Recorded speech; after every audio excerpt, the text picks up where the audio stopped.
What is happening, everybody? Welcome to the basement here on this Wednesday evening. I hope everyone's doing all right. Hope you've had a good week so far. We got all kinds of fun stuff to talk about. Well, not a whole ton, but it is fun stuff. Nerdy news, updates, rumors, all that good stuff that we love to discuss here in the basement. So fill your cup and light your smoke because it's time to get nerdy.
What's up? What's up? What's up? How's everyone doing?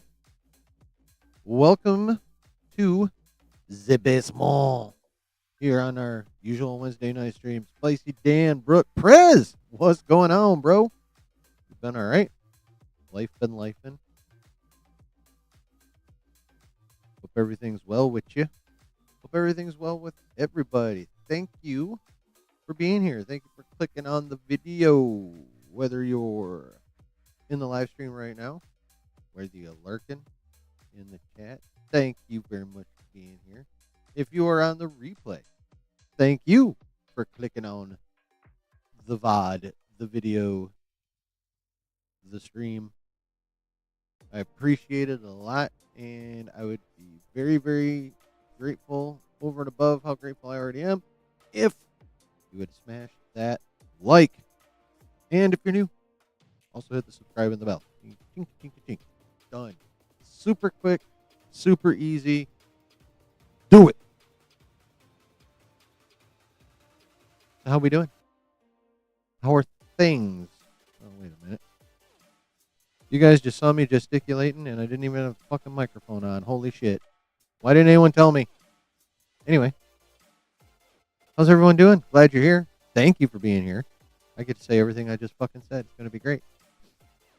Anyway, so welcome one and all, whether you're live or on the replay. I appreciate you. And I thank you. What up, Nate? And I thank you for clicking on this here video, whether it's the live stream or the replay. Thank you. You know how I could be even more grateful to you. You want more gratitude? Excuse me. Hit the like. Everyone. Hit the like. And if you're new, also hit the subscribe and the bell. They're all like right next to each other right here. Clicky, clicky, clicky. Or tappy, tappy, tappy. That's all you got to do. Super quick. Nose itch. God dang it. Super easy. Takes hardly any time or effort at all. So hit all the buttons that, apply to you. Thank pretty please. Thank. C-Dub. Did I see that Hemsworth Barry Ruffalo slip up? I mean, yeah, people want to call it a slip up. I mean, you can call it a slip up if you want. I call it confirmation of, common sense.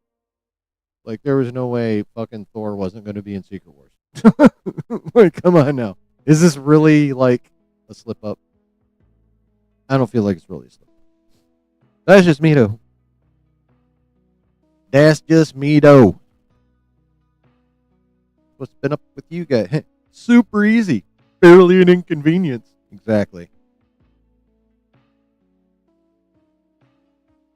Y'all don't know Ryan George? You should. Exactly, bro. Now, we know Ryan George around these parts. I mean, most of us might not know his real name, but pitch meeting guy. Ryan George is the pitch meeting guy. You know, hi, this is Ryan George from the thing you just liked or just watched. Actually, it's going to be super easy. Barely an inconvenience. Live streaming is tight. Yeah, that guy.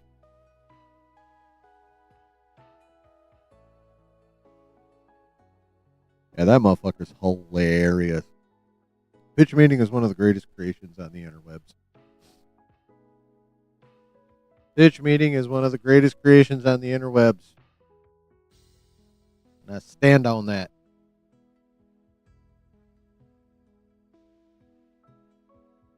Anything fun been happening with you guys, chat? Anything interesting happened this week? Anything cool?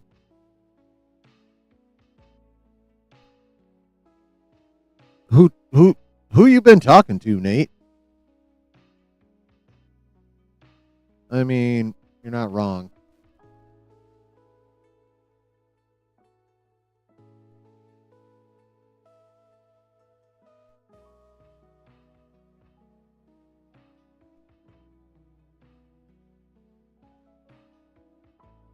No, yeah, I know he was out. I can't remember why. I think it was like a medical thing or some shit. But yeah, no, I have not watched that one yet.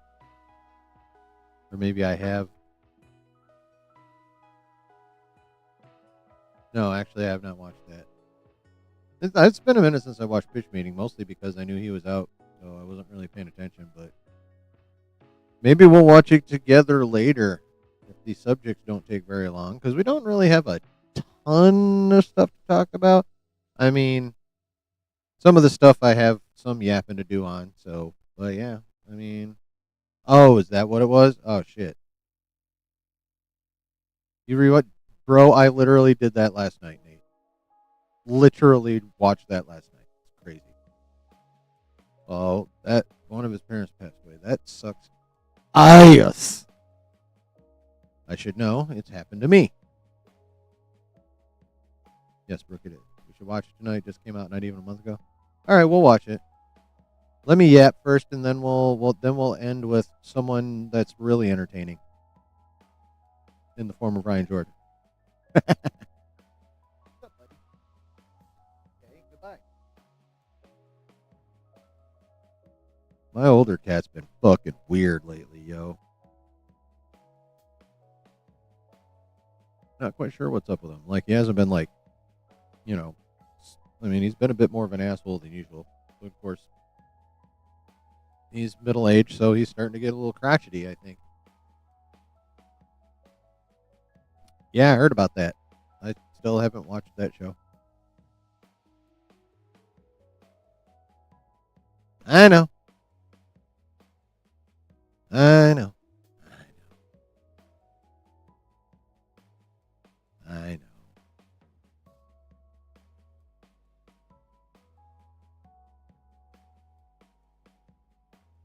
Yeah, I need to watch some more Luton 09. I need to watch the Luton. Get some more war.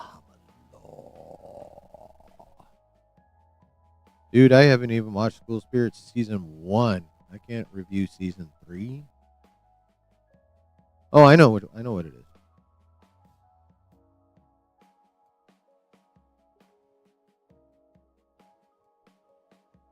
is. Super chat. Hey, I mean, if you're that adamant about it, I have a PayPal link in the video description. And also, fucking congratulations, man. That's dope that you did work to the level where they're like, you know what, here, have some fucking extra money. Good job, buddy. That's awesome. Give C-Dub some respect for that shit in chat, yo. Thumbs ups, clapping hands, fireworks. I don't fucking care. Just, let us acknowledge C-Dub's accomplishment, guys. Oh, that's okay. And drive careful. Yeah. Let's get some spec for C-Dub in the chat. Put some spec on C-Dub's name.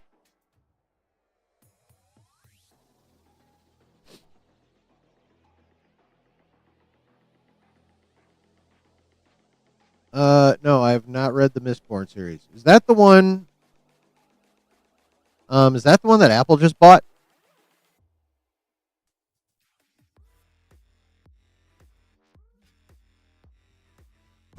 By that Brendan something or other motherfucking whatever. Isn't that what Apple just bought? The Mistborn series? Or is it something else? I feel like it was that. Or at least something by the author of that. You, excuse me, goddamn Diet Coke. But please feel free. That is it? Okay. No, I haven't read it yet. It sounds interesting, though. I like shit like that. I like fantasy novels. I like the swords and the sorceries and the dragons and all that shit. I like it. Just like I like the sci-fi, and I like the lasers, and I like the spaceships, and I like the aliens.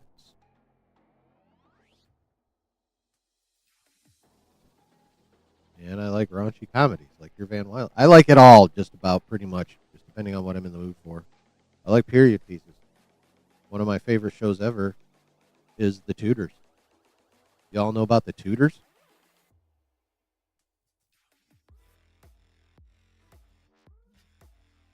Didn't even know you could get a bonus? Nice. Lowest percent of rejections, highest quality rating during the busiest month. Fuck yeah, bro. Fuck yeah. You were hooked by page 20? Nice. Brandon! What's cracking?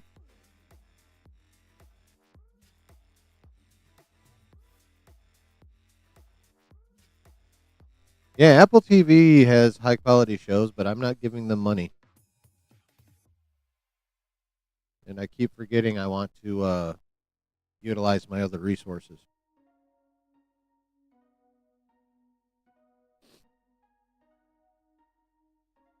Yeah, Apple doesn't make a lot, but they spend a lot and make sure it's high quality. So yeah, they're losing money hand over fist with Apple Plus, like real talk.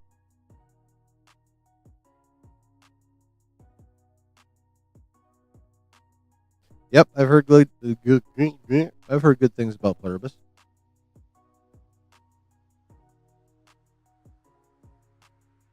Because I don't just watch nerdy motherfuckers on YouTube. I watch entertainment people that just talk about entertainment in general. I mean, said people that talk about entertainment in general do have they do pay attention to the nerdy. So yeah, like Roca and Harloff, Campia. They talk about entertainment in general. They get nerdy as fuck, but they talk about entertainment in general. So I kind of keep up. Thanks to you, Netflix, Warner Media, and AT&T can continue doing business in all of North America through 2026. Well, thank you for that, actually, because that's a whole. Well, Netflix and Warner I care about. AT&T can suck my balls until they actually get fiber in my fucking area.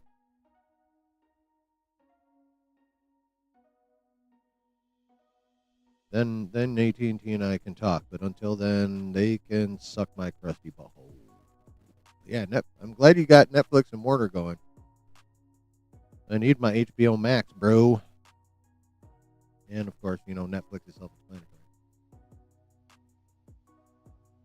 But yeah, well motherfucking done, dude. Well motherfucking done.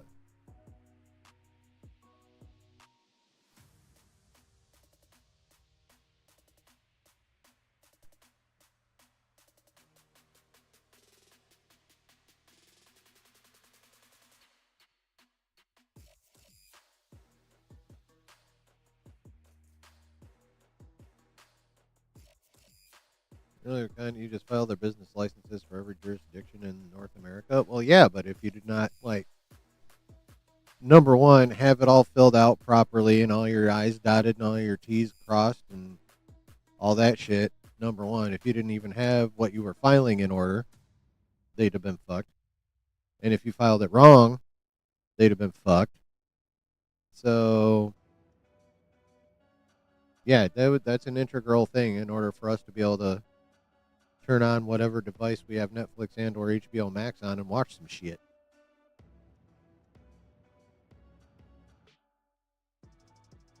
You also have Spanx. Hey, man.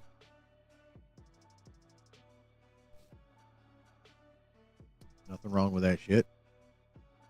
I mean, I assume you mean you're doing Spink's business licenses, not that you own some. Although I'm not going to lie, my tubby ass has been tempted.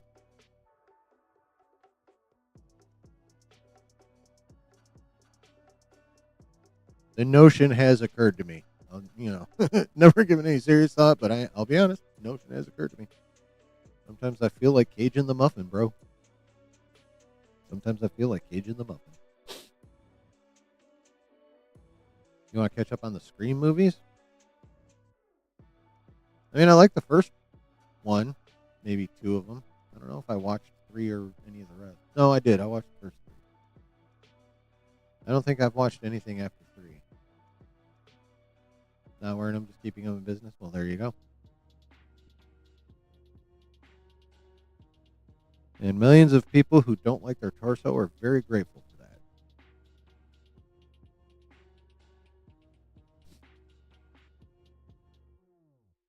Oh, yeah, that is true. Scream 7 is coming out this month.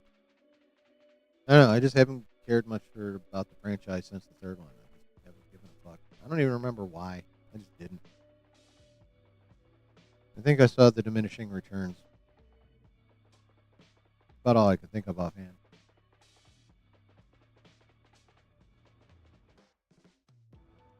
About all I can think of offhand.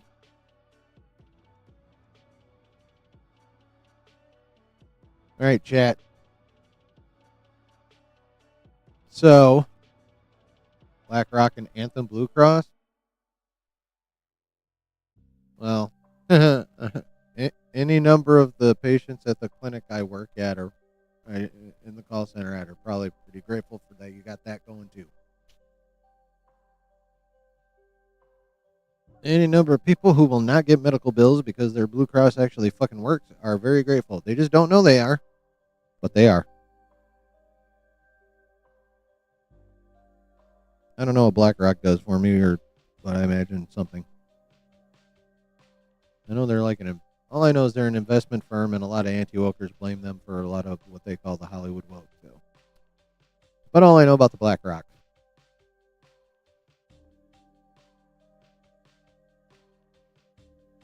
$14 trillion. Is that all?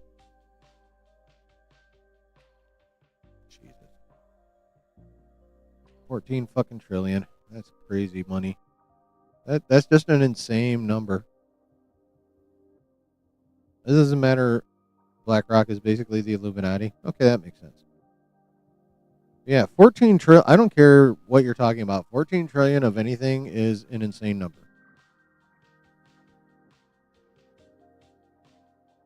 They don't own me. At least not that I'm aware of. They might.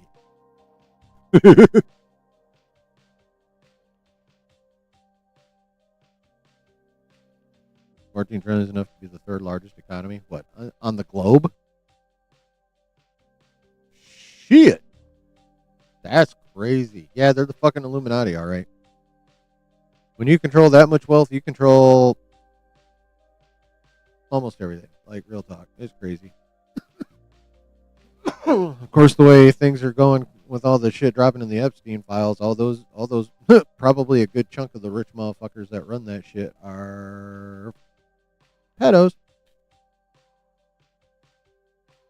Like, it's literally starting to look like the entire rich elite around the globe are just a bunch of freak job fucking pedos and shit.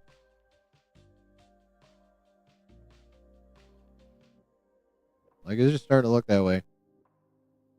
Like, we got fucking sports team owners, like, motherfuckers cozying up to Russia. It's fucking crazy talk. It's crazy.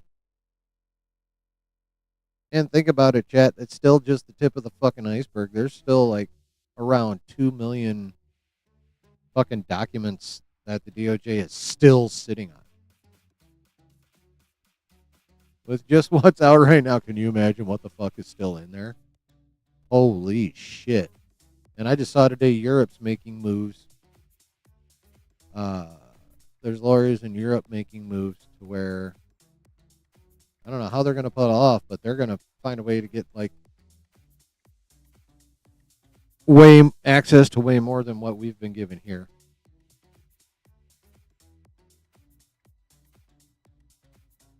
Minimum 5 to 10% ownership in every S&P 500 company. Minimum. Jesus Christ.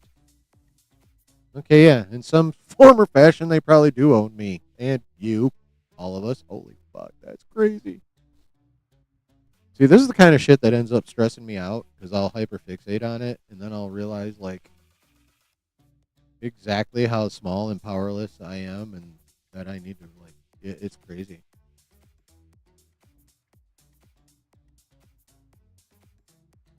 That shit's nuts, bro.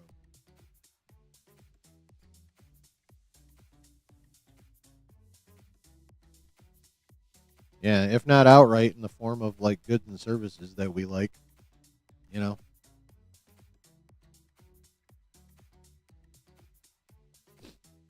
We may not be working fields, but they own us via the shit we like and like to do. Kind of depressing if you think about it too much.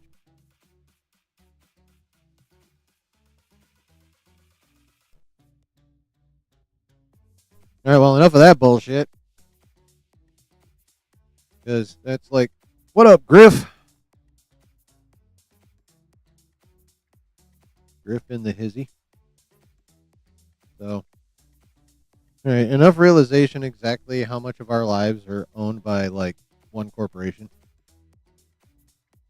And let's talk about something else that's super fucking uplifting. Because what we're gonna do, chat, is I'm gonna go through the shit that I have bookmarked off the Twitter that's super fucking important, and I'm just gonna go through it in chronological order because I don't feel like scrolling that much. So that's how we're gonna do it. So Sunday motherfucking morning ish. Sunday afternoon. My bad.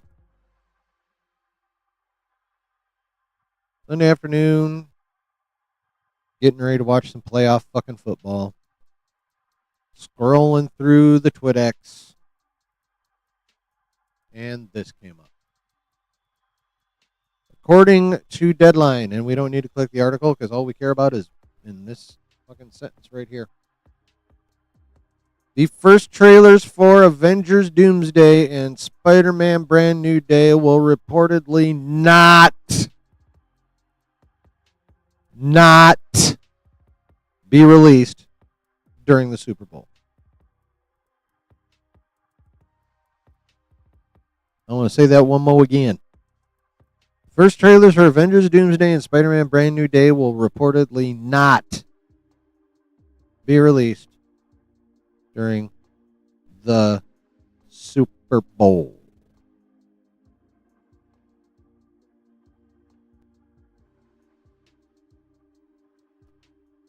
Chat, what is your initial reaction to this before I say my piece?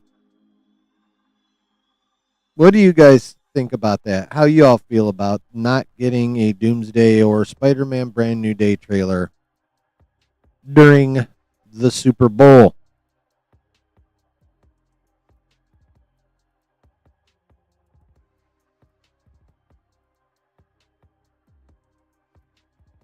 And if you're watching the replay, please leave a comment. How do you feel about it?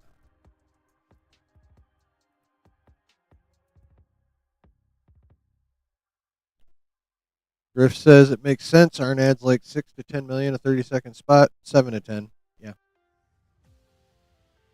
Brooks feeling kind of down because of that.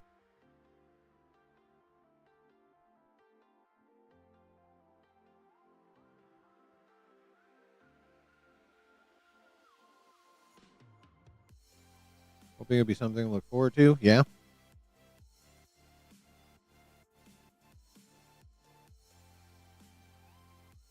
Well, chat. Here's how I feel about that. Griff is right. In terms of the cost for a mere 30 seconds of TV time is $7 to $10 million. That is Even if you are a massive multinational corporation like Disney, of which Marvel Studios is of course a part, 7 to 10 million is no joke for, again, 30 fucking seconds of time. And so yeah, on paper, mathematically, financially, on the surface, it appears to make sense. However, there is more to... Actually, before I go to there, let me expand on Griff's point of the cost for a 30-second spot. Yes, that's a fucking ridiculously large number for that short amount of time. And C-Dub brings up where I was going to go next with, yeah, they don't have to spend 7 to 10 million. They can just drop it on YouTube and get all the motherfucking ad revenue from there. Plus, I'm sure there's a way for them to make, money or impact. They can just drop it on social media, save 7 to 10 million, and make money on top of that. Right?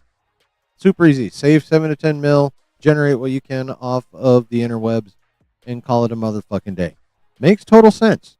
I do not deny that. At least as far as that goes. Now, here's why I think they are making a mistake. Now, first of all, before I get into why they're making a mistake, I think Marvel's making a mistake. Sony could be, but I'm not really surprised about the Sony trailer. Which Spider-Man Brand New Day is Sony. Sony would be the ones footing the bill for that. But Sony historically doesn't fuck with the Super Bowl. They just don't fuck with it. Like, that's not a thing they do.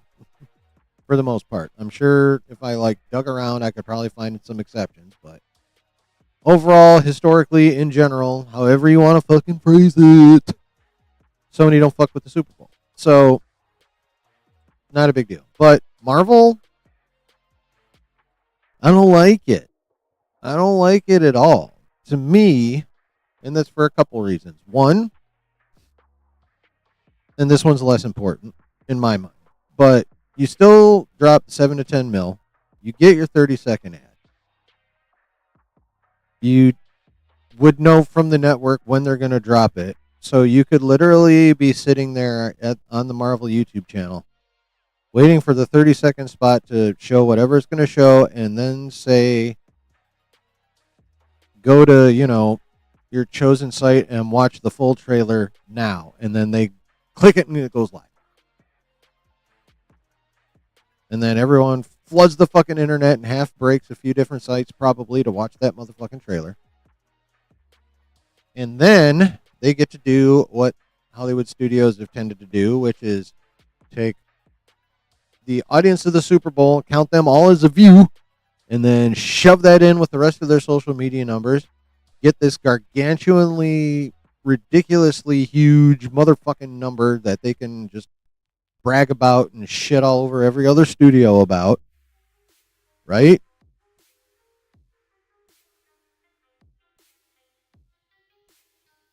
Doing that will do nothing but increase numbers that you can then generate into, more whatever at a later point in time, however companies do that shit. Basically, it would be a good play towards even more cachet, right? And honestly, in my opinion, there are plenty of people out there who probably could use a hint, a reminder, or whatever you want to call it of, oh, hey, yeah, now I really should. Oh, shit, the trailer's dropping now. I mean, yes, if you're plugged in on social media and you follow Marvel shit, you'll know. If even if they don't do a Super Bowl teaser, you'll know when the trailer drops because all your notifications will blow the fuck up on your phone, right? But that's us, guys. Some of the general audience, yes, but most of the people who are that plugged in and keeping that close an eye on Marvel, us. If you want an immediate pop globally, including people that don't fucking pay that close attention, you drop them 30 seconds on the Super Bowl, and like I said, you time it out to where right at the end of that spot, boom, trailer drops on all social media. Some sites fucking crash, right? You know, and you get to generate fuck tons of insane numbers, which you then get to dangle over every other studio's head and go, y'all a bunch of bitches, right? And chat, that's the less important reason to do it. It's the less important reason. You want to know what the most important reason for them to do that? The most important reason why they should? I will expand, but in one word, momentum. Momentum is why they need to drop the fucking trailer at the Super Bowl, or at least the 30-second one that says, go watch it now. The full one. Momentum is why they need to do this. What do I mean when I say momentum? Well, let's think back, chat, to phases 4 and 5, right? And the debacle that they were. What was one of the biggest gripes, besides the quality, about those two phases?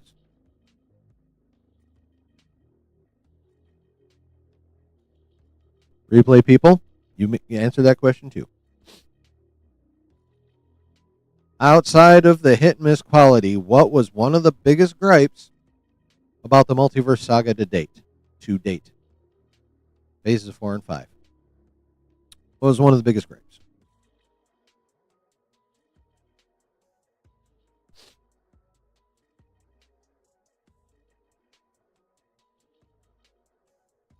I swear, I feel like this always sags. I feel like it always sags. I mean, I'm middle-aged, so I understand sagging, but fuck. All right. I will tell you what one of the biggest gripes outside of the hit and miss quality about the multiverse saga was. And it was lack of payoff. Dribbling little bits of shit here, dribbling little bits of shit there, and never doing a fucking thing with it. Hardly any connective tissue. No storylines resolved. Everything took too fucking long. You'd set up some cool shit and then dick around and dick around and dick around and dick around and dick around. And there's like a whole bunch of storylines that, you know, now they're going to have to cram all kinds of shit into Doomsday and Secret Wars, possibly 2 parts of Secret Wars. And that's starting to look more and more likely, by the way, according to the usual scooper cabal.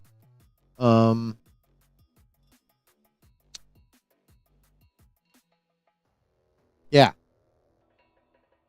Lack of payoff. That's what she said. Exactly, C-Dub. Not to me, though, because... Anyway. But yeah. That was lack of, you know... The MCU during phases 4 and 5 would start to build momentum and then not pay shit off, and right? Lack of momentum was one of the biggest complaints about phase 4 and 5. Now, what the fuck does that have to do with the Super Bowl teaser? Tell you. We just got 4 teasers in a row. The first 4 weeks of Avatar's release. 4 clues, according to the Russo brothers, dropped 4 weeks in a row. The last one was what, 2 weeks ago? Right? And they're giving us, well, mostly cool shit, half cool shit. I mean, seeing Steve again was dope. Seeing Steve with a baby was pretty cool, but let's face it, the people that turned it into a pharmaceutical ad were, fucking geniuses. And yeah, so, we got a cool Steve teaser, but it was also, pick your fucking, ED, fucking plaque psoriasis, whatever fucking commercial. And then we got Thor's Prayer, and oh my God, that was sick.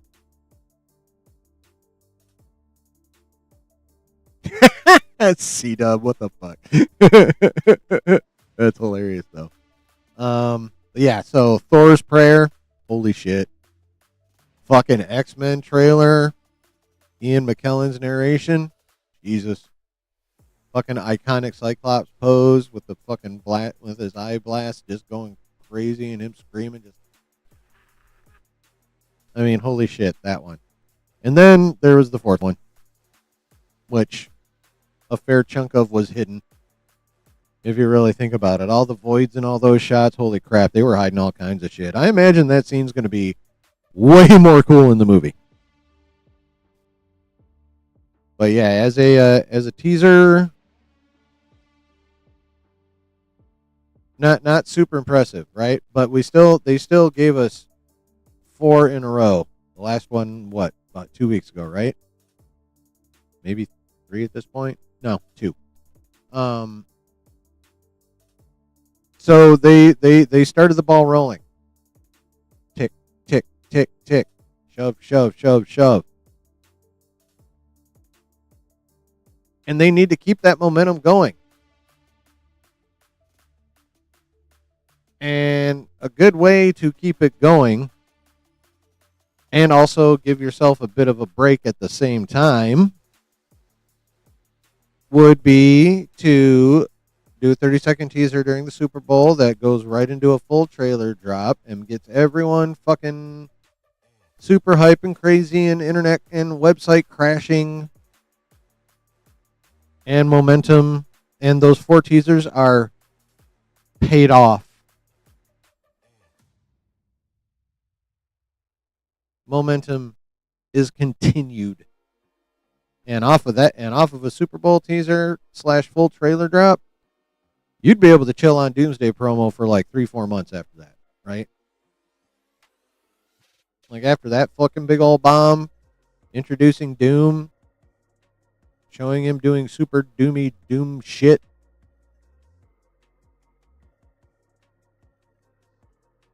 Yeah. Payoff and momentum. 2 things you are going to be seriously risking by not doing the Super Bowl, in my opinion. That's why I think that's a bad fucking idea. Again, reason number 1, generating huge motherfucking numbers and bragging rights, not that important, but we know Hollywood is vain. We know egos run rampant in that town. So, like, why wouldn't they do that? Pump numbers up and shove them in everyone's fucking face. That's something they do. But again, more important reason, payoff / momentum. Which they are, in my opinion, squandering both by not doing the Super Bowl thing. Bet Sony and Marvel would drop a trailer during the Super Bowl if the Chiefs and Taylor were playing. Maybe. Actually, I still don't think Sony would. Like I said, they don't fucks with the Super Bowl much. So, like, the Spider-Man one not being there, the only reason Spider-Man not being in there is a bit of a surprise, again, given Sony's history, is because we don't have a fucking trailer yet.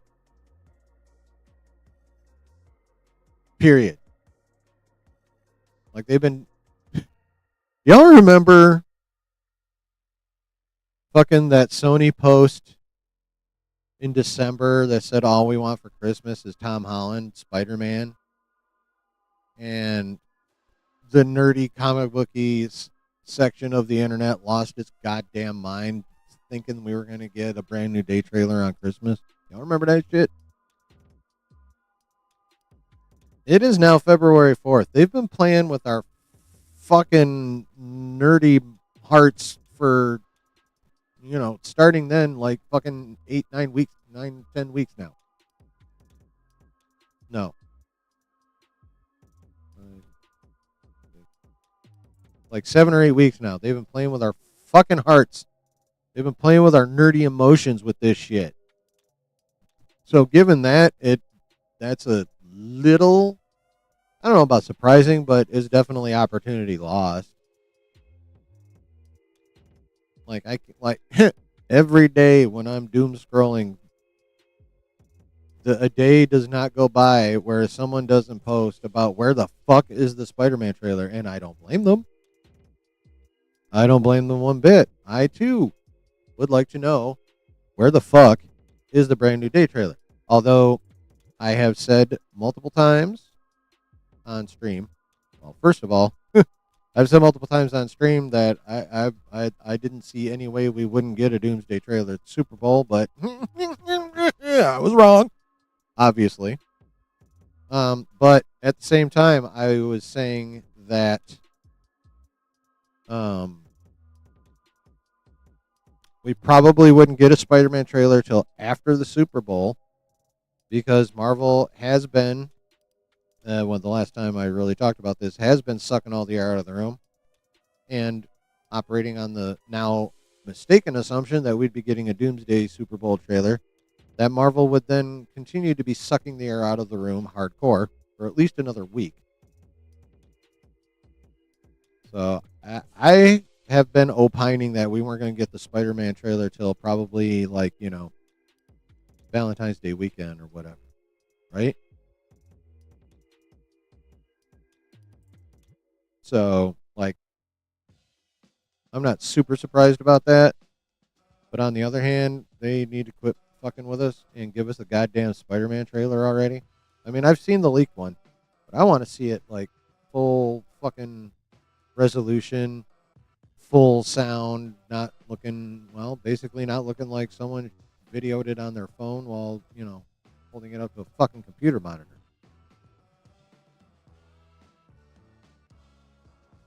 So, yeah.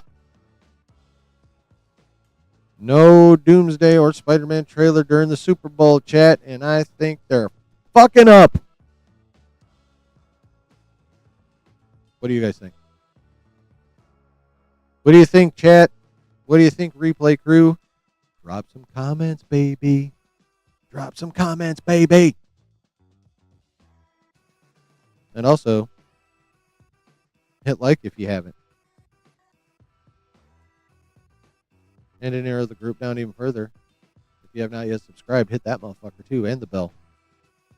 I gotta remember to be very annoying about this because for some stupid ass reason it worked. It seems to work for people on YouTube.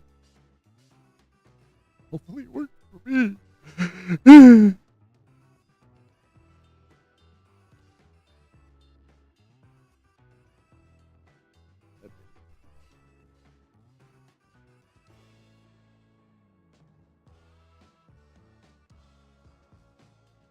I think they're fucking up.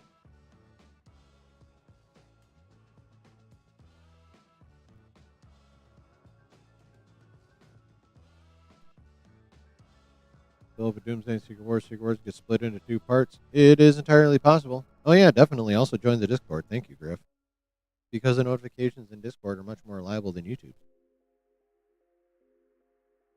And if you're wondering what Discord link I'm referring to, you can, if YouTube will make it available, sometimes they do, sometimes they don't. The link is now currently in the live chat if you're on the replay, or also in the description of this here stream/video. Makes Q4N stronger with Avatar? I mean, that too.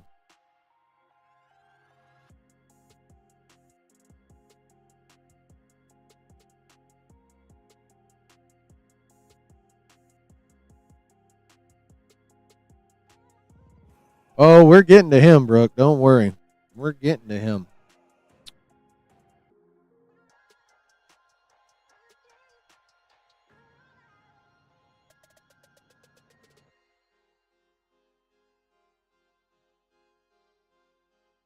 We're going to get to him. All right, chat. Let us move on. So, y'all remember that clip from the Ian McKellen interview where he's talking about Magneto destroyed New Jersey? You remember that shit?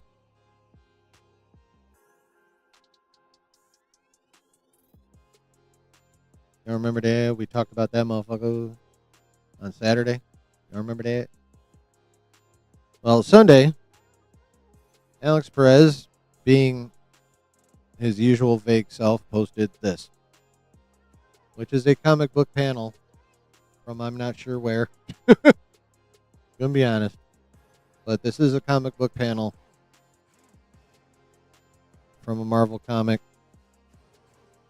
I'm not sure which one. I probably should have fucking looked it up. But yeah, so I can't remember if it's an X-Men comic or an Avengers comic. But I know mutants are involved for sure.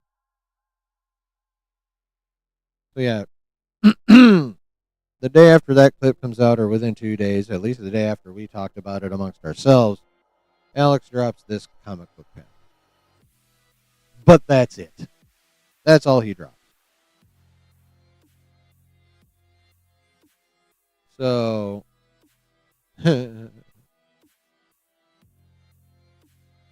after being harangued online about what the fuck does this mean, the next day, Monday, he posts the following. Sure, I'll drop some context for this vague posting. Lol. In the words of Lin-Manuel Miranda, legacy. What is a legacy? It's planting seeds in a garden you never get to see. Okay, so legacy is going to be a theme. In Doomsday, the X-Men universe we get to see in the movie is a variant universe where events similar to that of the OG trilogy plus Days of Future Past occurred, just to make it simpler for the audience to not do that much homework. Okay. What is new is that this universe exists as a utopia for humans and mutants. I would imagine that probably looks a lot like 838, but it's not 838. But it probably, in terms of the vibe, 838 was all nice and bright and peaceful and shit, and everyone seemed fairly happy. I feel like this universe will feel like that. But, more specific to X-Men. But you have to wonder, what actually happened prior to that allowed this utopia to exist? What sacrifices had to be made for the greater good? And that question is the general motif of Doomsday. Not just for Magneto, but Sam, his Avengers, the Thunderbolts, and he still included the Asterisk, the Wakandans, the X-Men, the Fantastic Four, Steve Rogers, Thor, Loki, the TVA, the variants we see in this movie, and most of all, Doom. What would you be willing to sacrifice to gain what you want? To succeed? To save the ones you love? Your morals? Your beliefs? Your powers? Your mortality? Your life? And then he drops the latter half of Magneto's quote from the X-Men trailer. The question isn't, are you prepared to die? The question is, who will you be when you close your eyes? So while he didn't specifically address who's doing that, he gives us this whole fucking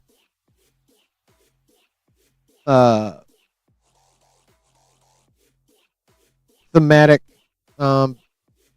summary of what's going to be, going on in Doomsday, which is everyone is going to be put into a position where they, how strong are their beliefs when the rubber meets the road? Do they have rock solid ethics? Will they be engaging in situational ethics? I mean, that was basically the quandary in the Hickman run.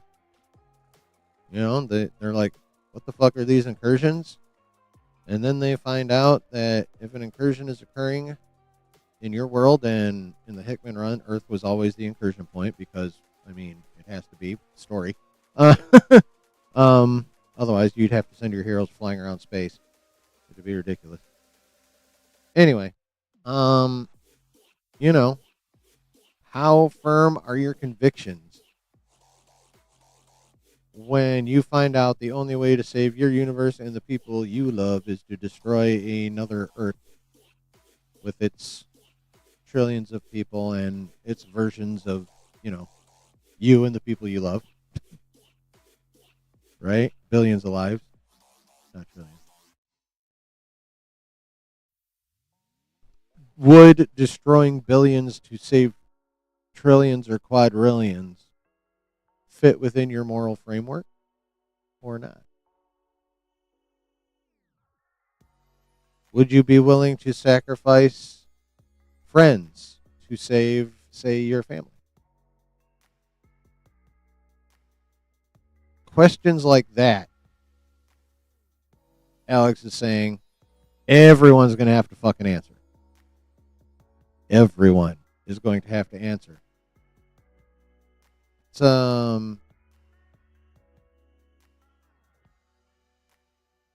was the first Avengers movie, right? When Fury is basically hinting that he wants Thor to fucking torture his brother to find out where the Tesseract is, and Thor's like, "What are you asking me to do?" And Fury's like, "I'm asking, what are you willing to do?" That little exchange right there is the crux of what Alex is saying right there. That is the question everyone's going to have to ask themselves and find the answer to.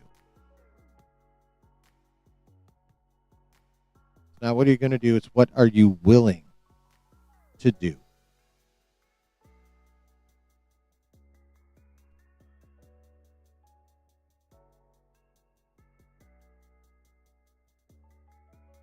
And if you think about it, that's some fucking intense shit.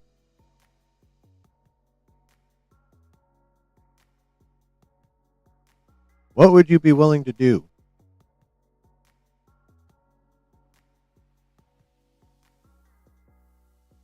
To not even necessarily something as intense as, like, save a life. What would you do to get that promotion?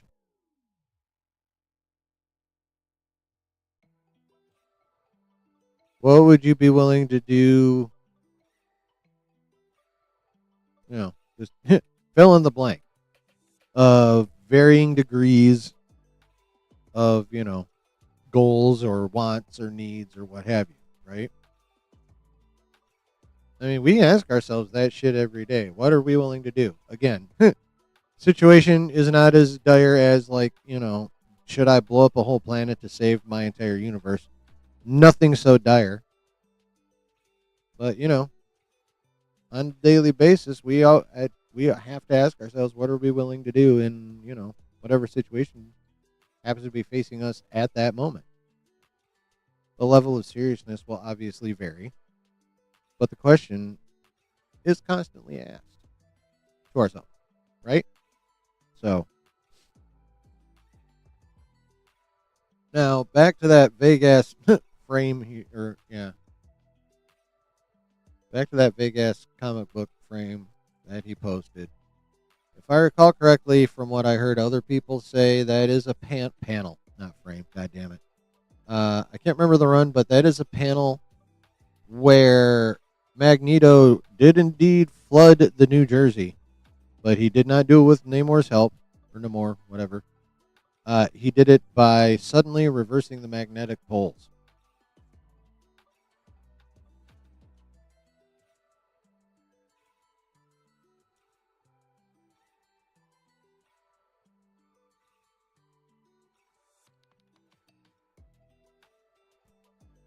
So,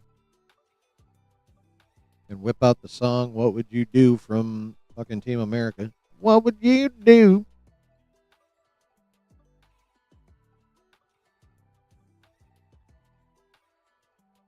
What do you guys think of that as the main theme that's going to run through Doomsday. I think it's pretty fucking cool. There are so many ways that you can make that super crazy and super intense, and you can write all kinds of people having all kinds of reactions. You can have some people stand firm. You could have some people that think they're going to stand firm and that we would think would stand firm fucking crumble. You can have people like that you would think would be all about like not giving a shit about the other planet, like for whatever reason balk at the idea of killing billions in one shot. Like you can play with that in so many different ways, yo. So many different ways. So what do you guys think about all of that? Basically moral quandary kind of shit.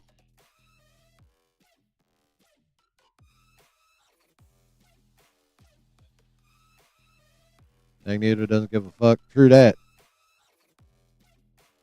He'll do whatever it takes to save those he loved. 100%.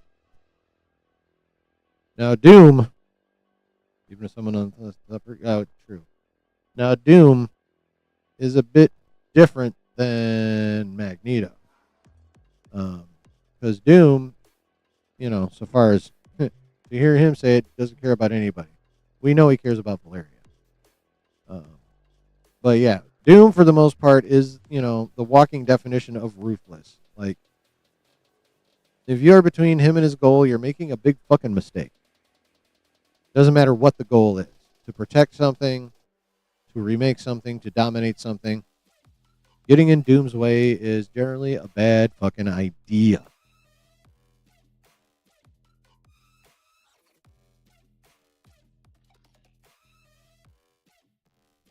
Like, Doom has no restrictions on whatever, what he's willing to do to accomplish a goal. Like, it's not like certain goals he has, like, qualms about some of the things he may have to do to achieve certain goals. No, no, no, no, no, no, no, no, no. Doom sets a goal, and he doesn't care what he has to do, who he has to hurt, what he has to destroy to accomplish it.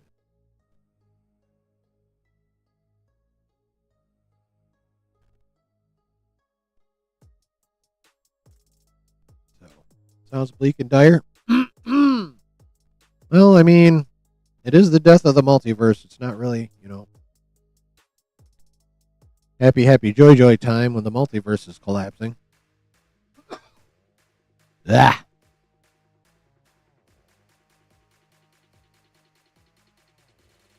Feels like it can be a hybrid of AVX and time runs out. And Avengers Forever, if the rumors are true. Throw that in the mix. But also, yes. I agree.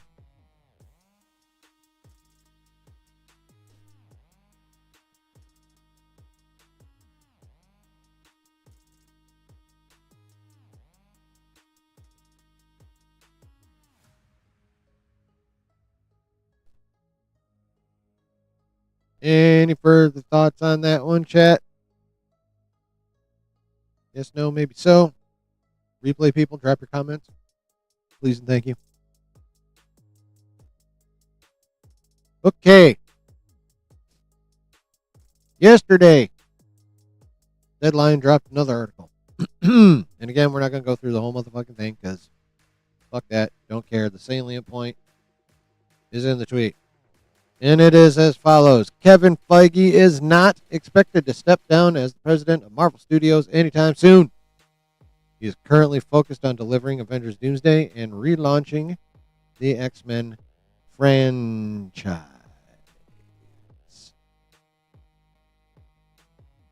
Now, chat, Feige's future has been speculated about a shit ton. And on top of the speculation, people have had their opinions about the various results of said speculation. Now, most people thought, and have now had said thought confirmed, that Feige will be doing his full circle thing, and he will be around at a minimum till the end of the Mutant Saga. So we're looking at what 6, 8, 10 more years of Feige. Don't know how long the Mutant Saga is going to take. And there were others who were saying pretty vociferously and with firm conviction that Feige was out after Secret Wars. Of course, I doubted that. Feige has talked way, way too much about his excitement, about finally having all the toys, right? Like, even if he wasn't going into the Mutant Saga, Feige wouldn't be going anywhere right after Secret Wars because he just got all his toys. There's no way he's going to be like, okay, I got everything, and you guys have fun with it all, and then turn around and walk away. Hell fucking no. He's going to turn into a fucking 4-year-old. He's going to dive his ass into that sandbox. He's going to pick up all the fucking toys and smash them the fuck together, which is what he's been wanting to do forever. And let's face it, we've been waiting for that shit forever too. We have been waiting for the Avengers, the X-Men, the Fantastic Four, all to be under one roof, and they finally are. And I do not understand how people thought for even a second that Feige would be like, okay, I got everyone under the same roof, mission accomplished, peace out. People legitimately thought that, chat. What? Hell no. He's going to go ham, smash all the toys together, and simultaneously complete a career full circle. Just remember, his Marvel career began with the 2000 X-Men movie. So, of course, he's going to go full circle and bring it right back around and do his mutant saga. Because he loves the fucking X-Men. And he's been wanting to do them better than they were done probably, half the time. Those first two X-Men movies are good. I still think Final Stand is overhated, but I understand why people don't like it. First Class and Days of Future Past were both pretty good. Days of Future Past especially. But Age of Apocalypse, yeah. Dark Phoenix, somehow they managed to fuck Phoenix up even more in that movie than they did in Final Stand. Although I will say they at least made in the younger X-Men movies, they at least made Phoenix a cosmic force, which they didn't even do in Final Stand, which was stupid. You haven't seen Dark Phoenix? I wouldn't put it in the category of don't watch it, like I would for example, Morbius or Madam Web or Love and Thunder, Quantumania. I'm not putting it down there with those, although some people would. I would say just, don't expect much. That's what I would say.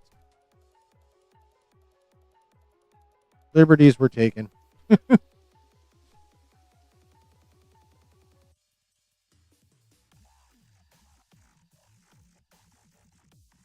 Yeah, written and directed by Simon Kinberg, the person who is now in charge of Star Wars next trilogy.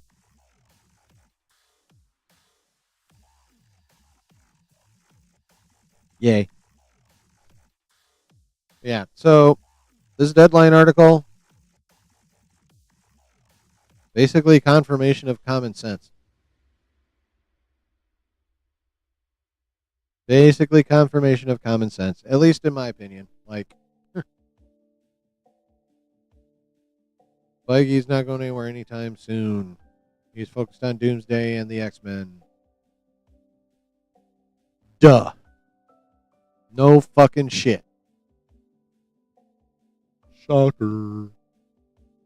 So what do you guys think?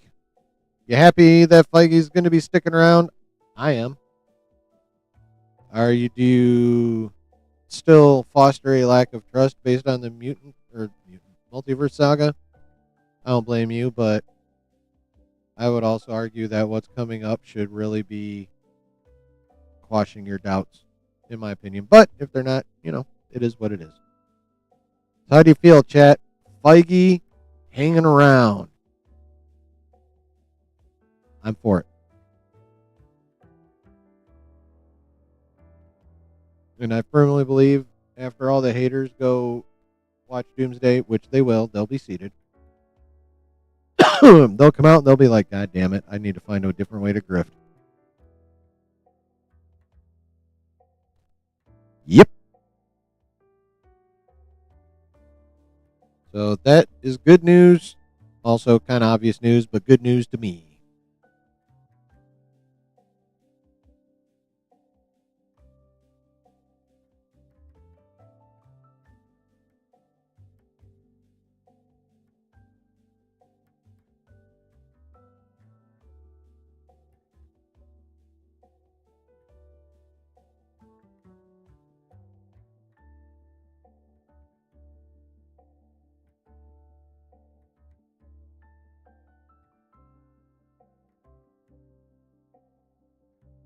Any further thoughts, chat? You dropping comments, replay people, replay crew? All right. Well, chat, we talked about on Saturday that news of a new Disney CEO was probably imminent. And lo and behold, it was. It was announced, I think, Monday, that Josh, I don't know if it's DeMauro or Diamaro, is now CEO of the Walt Disney Company, with Dana Walden set to become president and chief creative officer. So this dude is going to be the new Iger. And this lady is going to be basically Feige, but of all of Disney. Because Feige is president and chief creative officer of Marvel. Not just Marvel Studios, but Marvel. Because remember, he's fucking with comic books too. Oh, Lord. So she's that, but over all of Disney, which includes over Marvel and over Lucasfilm.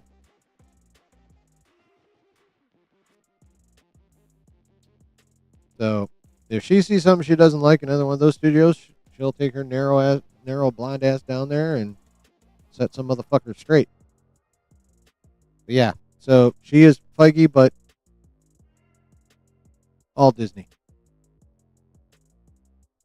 And every company that's underneath the umbrella. Marvel, Lucasfilm, Fox, Pixar.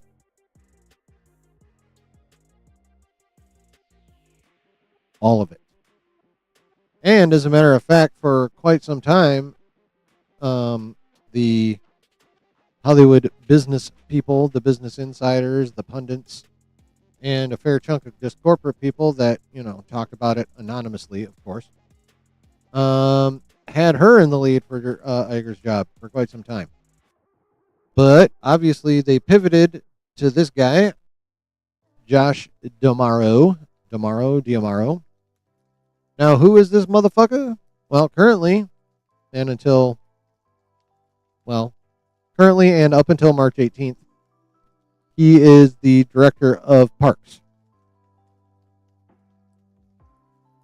Like all the parks globally. He's in charge. Which means, and he's been in charge of parks, the parks division since 2020. Which means he approved Galaxy's Edge with all its sequel bullshit. Which means he approved the Galactic Cruiser Hotel ginormous fucking failure. And something about lightsabers. Plastic lightsabers. Those are his direct Star Wars contributions, if you want to call them that. But yeah, overall, he's been managing the parks for almost 6 years now. And the parks have been making money hand over motherfucking fist. The parks are Disney's biggest revenue stream. Have been. Probably always will be. So is it too much of a shock that they put the guy in charge of the biggest moneymaker for the company just decided to say, you're in charge of the whole motherfucker. It makes sense. Put the dude in charge of your biggest moneymaker, in charge of the whole company. And then as his right-hand person,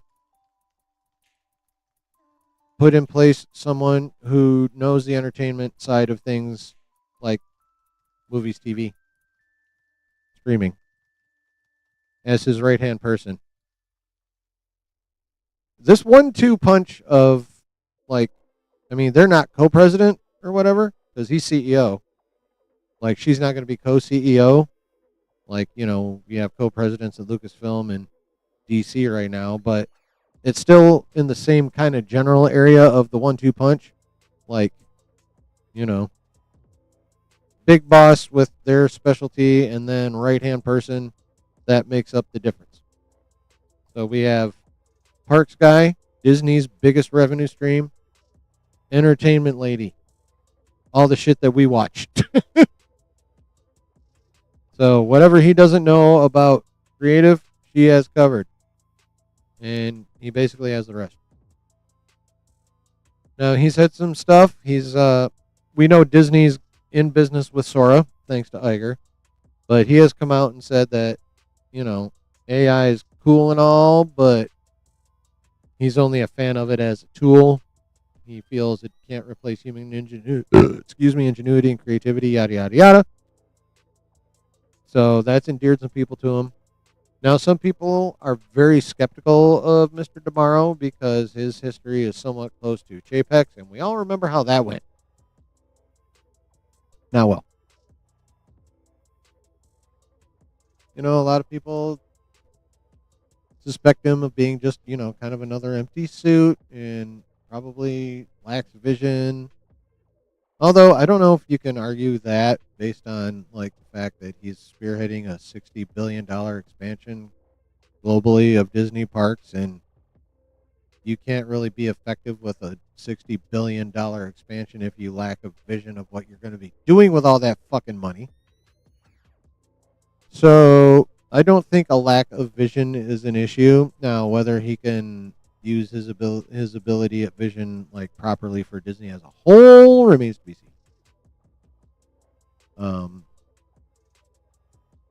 And like Chapek was like even more of a bean counter than anything else, and evidently shitty at that because Disney Plus lost money hand over fist. But yeah. Now, while we do I am willing to bag on him about the Galactic Star Cruiser and like the sequel trilogy, Galaxy's Edge.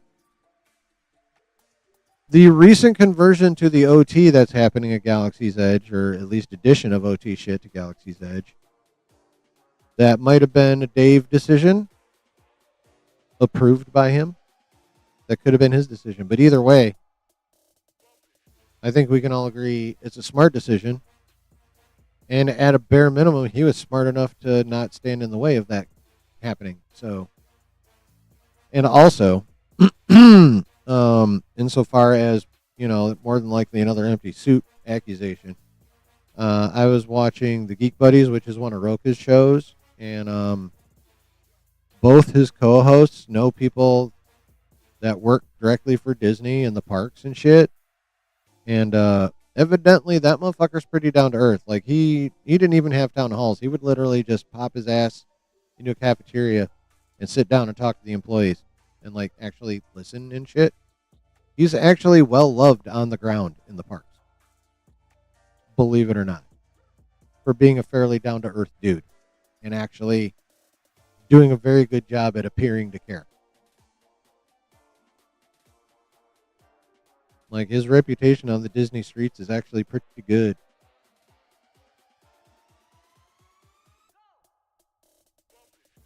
So, when you take a drink and fuck your throat up worse, god damn it. So, if those anecdotes are accurate, like to who he actually is as a person, that's actually pretty cool.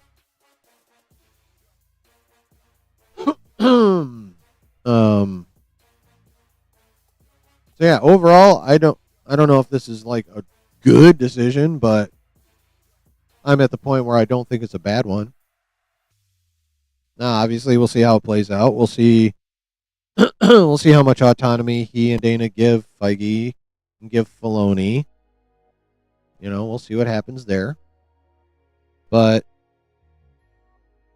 I don't look at this choice and go, God damn it. I mean, I also don't look at it and go, woo, woohoo. But yeah, I'm not. I don't hate this choice. I'm not mad at this choice. I'm not really excited by it, but I don't dread it. So, and I don't know a whole bunch about Ms. Walden there, other than the fact that, like I said earlier, for quite a while she was speculated as being the lead candidate for Iger's job. What do you guys think, chat? What do you think, replay crew? Drop some comments. How do you guys feel about this being the new duo that we give a shit about at Disney?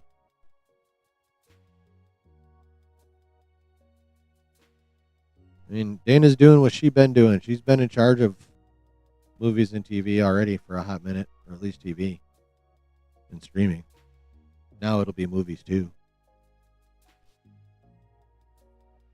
But yeah, they're both basically doing what they've been doing, but just on a bit of a grander scale.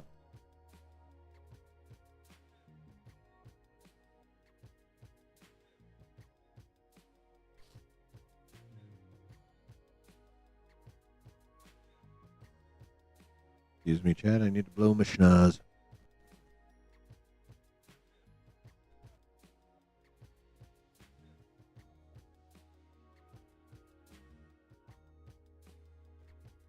Yeah. I'm down. I'm not super excited, but I'm down.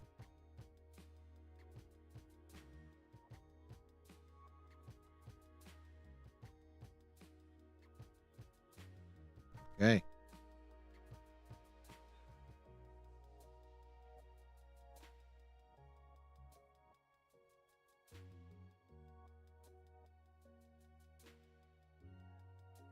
What's up, Travis? While you guys ponder how you feel about the new Disney boss, I'm going to grab me a pop real quick.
Turns out I also needed to pee. All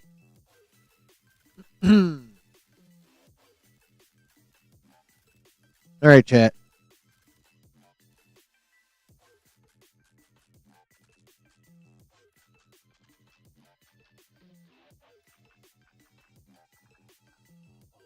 Actually, I don't go. Yeah. I was going to talk about that little clip from Sarandos talking about before the Senate, talking about Superman and sinners, but I thought maybe I'd bag on Gunn and DC for a minute, but you know what? Nah.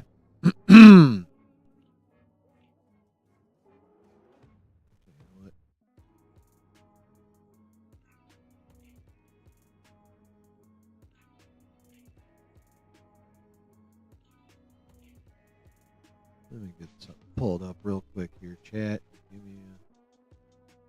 Give me a little bit.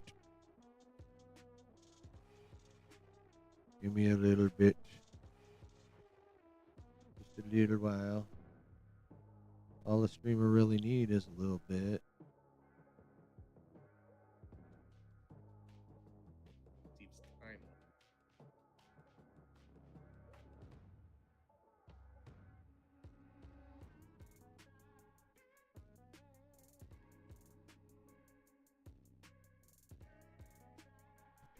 Oh, excuse me. All right.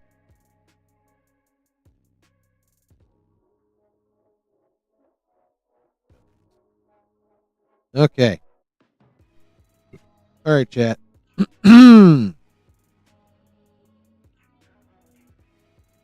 So today on the Twitters, a synopsis of Steve Rogers' role in Doomsday was dropped. Put out by this guy Austin Medeiros. And he said it was via My Time to Shine. Hello. And it goes as follows. And if you were watching Josh this morning, you'll know he talked about it too. But I bookmarked it yesterday or this morning. Anywho. In other words, I was already going to talk about it. Anyway. So, as follows.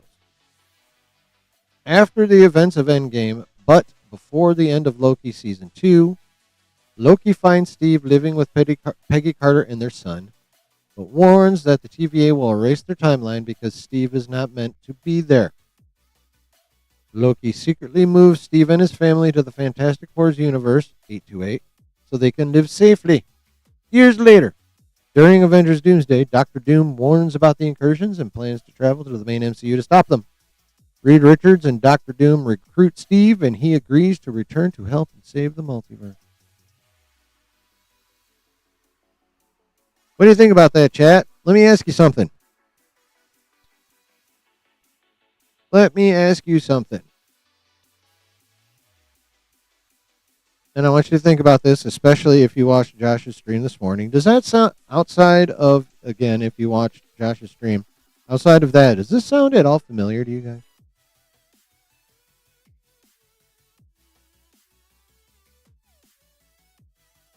Does any of that sound at all familiar to you guys?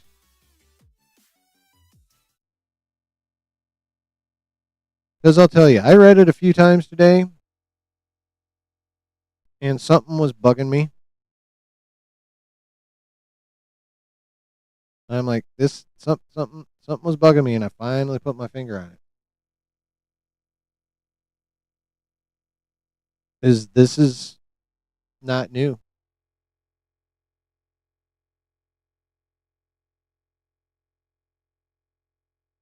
Now, according to Austin, this is via My Time to Shine Haller.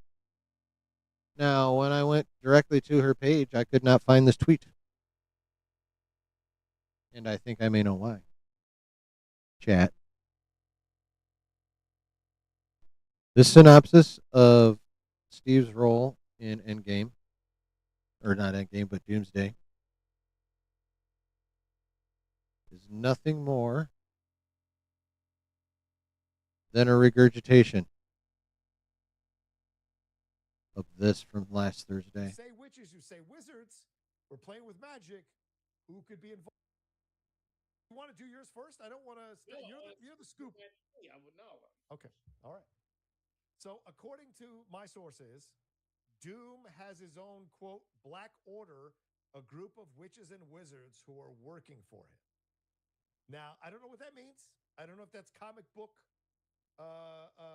faithful, but that's what this person is telling me. that Doom has his own, quote, Black Order, a group of witches and wizards who work for him. So you say witches, you say wizards. We're playing with magic. Who could be involved with the magic stuff? Certainly Scarlet Witch, maybe others. So interesting things to consider. Strange. Oh shit. Doctor Strange, yes, very possible as well. A lot of people have been making they that were rumor. just- That rumor's been thank making you. the rounds for sure. But we haven't gotten to the and the salient other thing points is yet. that F4 and also Here we go. Fantastic Four and Doom asks Steve to come with them to the MCU to help them gain the hero's trust. This was supposed to be a post-credit scene in Fantastic Four, but they removed it. So this could be a scene in the movie that Fantastic Four and Doom asks Steve Rogers to come with them to the MCU to help them gain the hero's trust. That seems to be logical, Jeff. Your thoughts on this? Repeat it once more. Okay. Repeat the second one once more. One more time. Yeah. Also, the Fantastic Four and Doctor Doom ask Steve to come with them to the MCU to help them gain the hero's trust. So maybe it's not Doom versus the Fantastic Four initially. Maybe they're working together because something Steve does causes a problem for their world, and so they're coming together. So it's initially them coming from a place supposedly of like wanting to help and figure this out, and it's Doom who betrays everybody and backstabs everybody. It's very possible. This was supposed to be a post-credit scene in Fantastic Four, but they removed it. Now, did you get this from an anonymous email? Not anonymous. No, this person and I have communicated quite some time over the last few months. Okay, because I got an anonymous tip that contradicts what you just said. Okay, sure. Go ahead. What do you got? So it's an anonymous email. I don't know who it is. It's just an email that could have been sent by one of you fucking guys. So I have no idea if it's true. Right. They said that Steve has been living in the Fantastic Four world. Ooh. Which is what? 616? I don't know, whatever. Fucking Yeah. 616 is the main, but I think it's 818 or 838, some whatever. Whatever the fuck that one is. They said Steve has been living there. Wow. And that Loki brings him and his family there because the TVA has been pruning Steve's timeline. And since Steve and his family don't exist in 818, whatever. 616, right?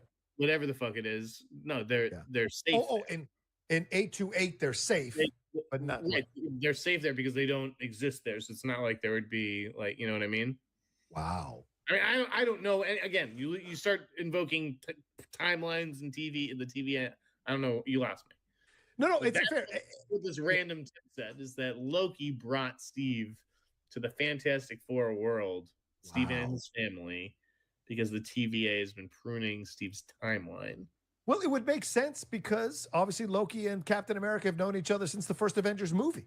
So it would make sense that if Loki's in this better place, this place where he's caring for people, that he would. Yada, yada, yada, yada, yada.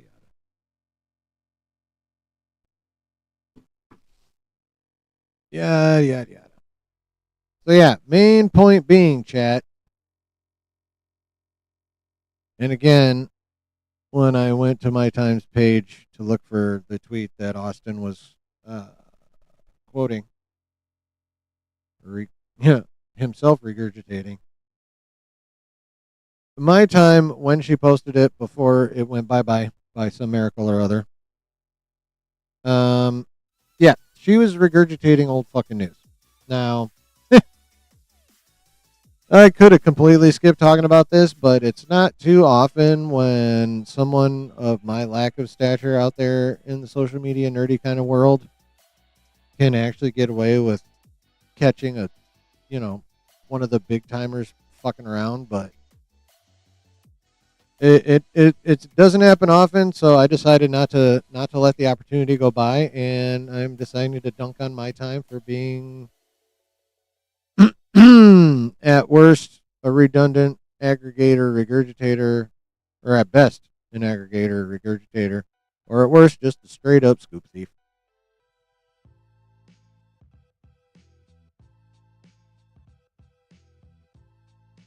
I decided to take this opportunity to be like, wait a minute, what the fuck? And again, I'll be honest, I didn't catch it right away. I had to read it a couple times. Well, first of all, I read it a lot, and mostly, and I was like, this is what else was bugging me about this. This first part. So, all Jeff's anonymous emailer said was that Loki took Steve over there to the Fantastic Four galaxy because the TVA was fucking coming to get him. Okay, cool. My question is when the fuck did this happen? Like, you would think he would have to already be God of Stories, Loki, in order to do this. But by the time he's God of Stories, Loki, the TVA isn't pruning shit anymore. Right?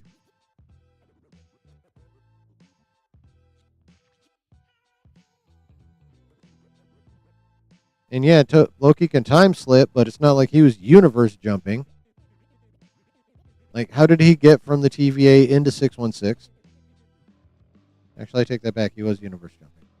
Never mind.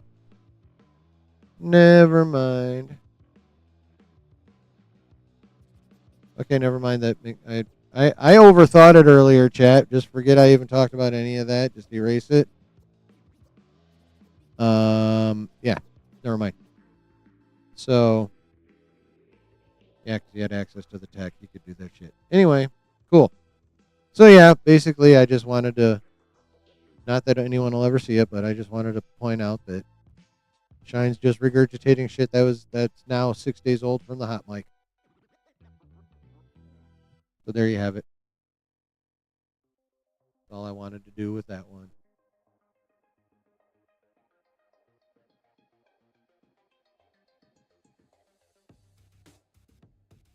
All right, chat. One thing left.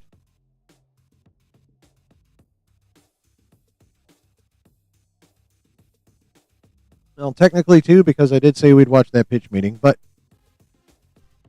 one thing left that I have planned to yap about.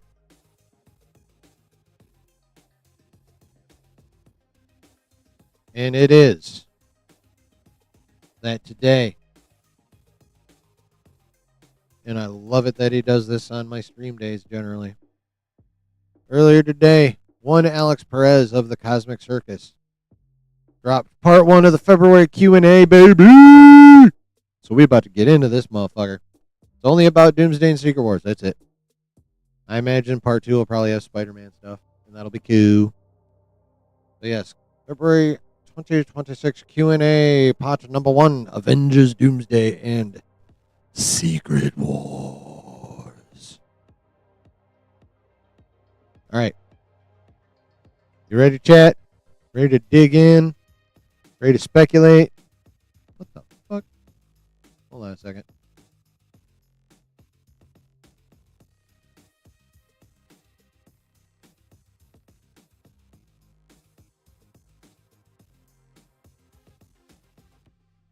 Really? All right. Whatever. Okay, so away we go. Excuse me. Get out of here. Yeah, finally back. Yada, yada, yada, yada, yada, yada, yada. Who can ask? Give the money and you can ask questions. Moving on. Okay. Okay, skip the usual yada, yada, yada. Okay, right to the question. My questions are, and then proceeds to ask one question. So my question is how that should read. Will Peggy be a Doom Witch? Interesting question. Alex's answer. It's more of a follower of Doom than a witch. What? But not because she's evil or anything of the sort. She just thinks that what Doom is doing will help her and her son to fix the current status of the multiverse, which is partially the fault of Steve Rogers. Okay, so we are still on the old-ass rumor / scoop or whatever you want to call it, that Steve is somehow responsible for the incursions, and that's what pissed Doom off and made him go after him, even though evidently they're going to be on the Fantastic Four ship together.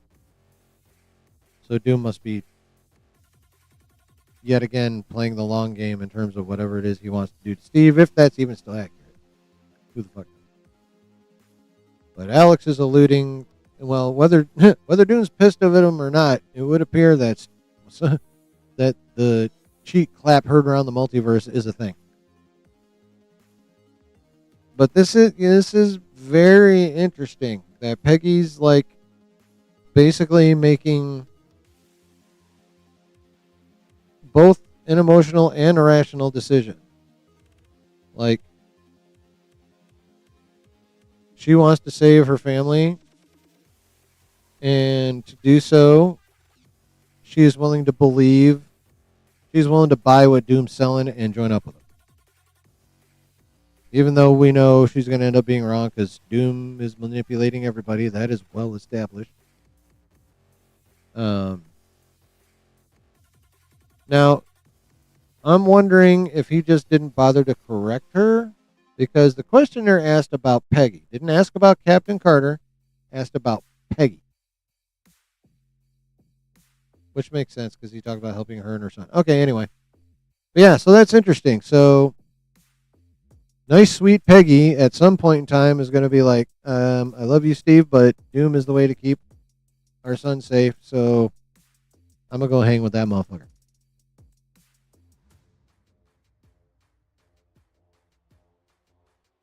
Which is cool. And yet another way to really crank on the emotional stakes of this movie. Next question. What is the main connection / thread between Agatha, WandaVision, and Doomsday that you have been hinting at for the last few days? Ooh, this is cool. It mainly has to do with the concepts of magic that are explored in those shows.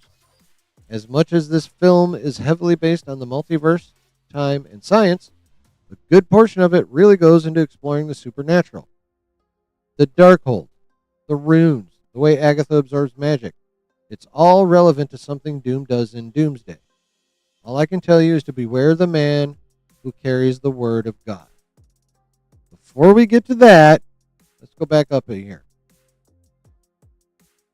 He talks about the Darkhold. Now, as we know, chat, we've all seen Multiverse of Madness.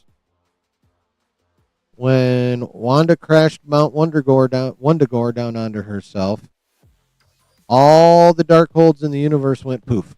Or the multiverse went poof. Because she was in 616. When that happened, the Darkhold in Sinister Strange's world, whatever world that is, disappeared. Which means all the Darkholds in the multiverse disappeared. So why is he bringing up the Darkhold? If it got toasted in Multiverse of Madness, I'll tell you why. And I've been saying this pretty much since Multiverse of Madness. The Darkhold still exists in one place. The mind of Dr. Stephen Strange. How, you ask? I'll tell you. If you don't remember from any number of times I've talked about this. It exists. The Darkhold continues to exist in the mind of Dr. Stephen Strange because Dr. Stephen Strange, as we all know, has eidetic memory, photographic memory. He sees it, it's there in his brain forever. And Zombie Strange, whose eyes regular Strange was looking through in the cavern on Mount Wundagore, with the entire motherfucking Darkhold covered into the walls and him looking around the cave. Zombie Strange looking around the cave, seeing it all, transferring it all to Dr. Strange's brain, whether he processed it or not. And oh, by the way, this literally just occurred to me. That's probably the fact that the Darkhold is in his memory is probably why he got the third eye. Not because he used it to dreamwalk, but because it's still in his system. So the Darkhold exists in the mind of Stephen Strange. Otherwise, it would be pointless for Alex to even bring it up, because there's no in the current MCU. There's no way to get it. There's no physical copy of it anywhere in the multiverse. So, and then the runes, when the runes he's talking about occur all over the place. In the Avengers Doomsday logo, Where else are there runes? There's plenty of runes. Oh, in Agatha's cave, there's runes. In WandaVision, there's runes all over the motherfucking place in the MCU. And evidently, they're all going to be important because runes in the MCU lead to magic. The way Agatha absorbs magic. Yep, this has been speculated on before when we've talked about rumors and reports about Agatha being relevant in some form or fashion to Doomsday. Well, we all know Doom's going to need to be absorbing some powers to create Battle World, right? And that's what Agatha be doing. So yeah, that's how that ties in. And then we come to the last sentence. All I can tell you is to beware the man who carries the word of God. Now, he's not talking about the Bible, chat. In Marvel Comics, the Word of God is a book filled with all kinds of spells and all kinds of nifty magic shit that enable the possessor of the book to create, destroy, or bend reality as they see fit.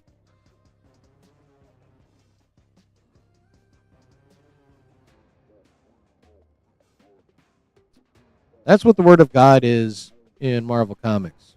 It is a book containing magical knowledge and spells that allow the user to manipulate reality, change it, create it, or destroy it. Now, chat.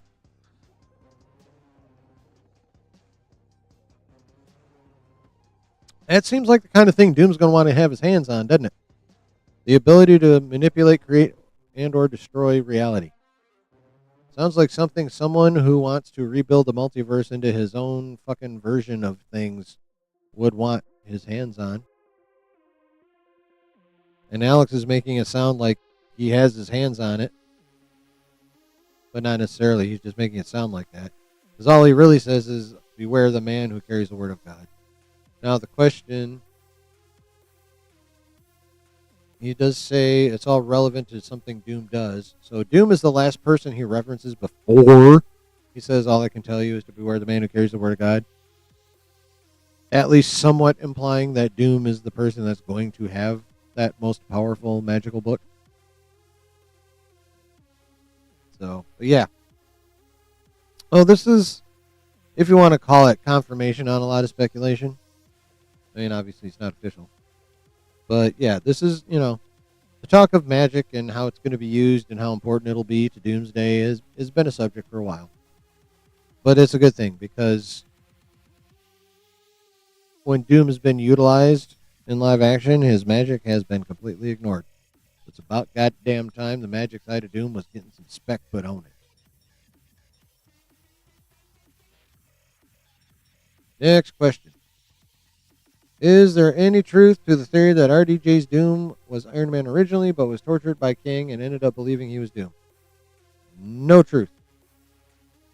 In the same way that Chris Evans can play two different characters in the MCU with the same face, a.k.a. Johnny Storm, Captain America, so can Robert Downey Jr. play Victor Von Doom.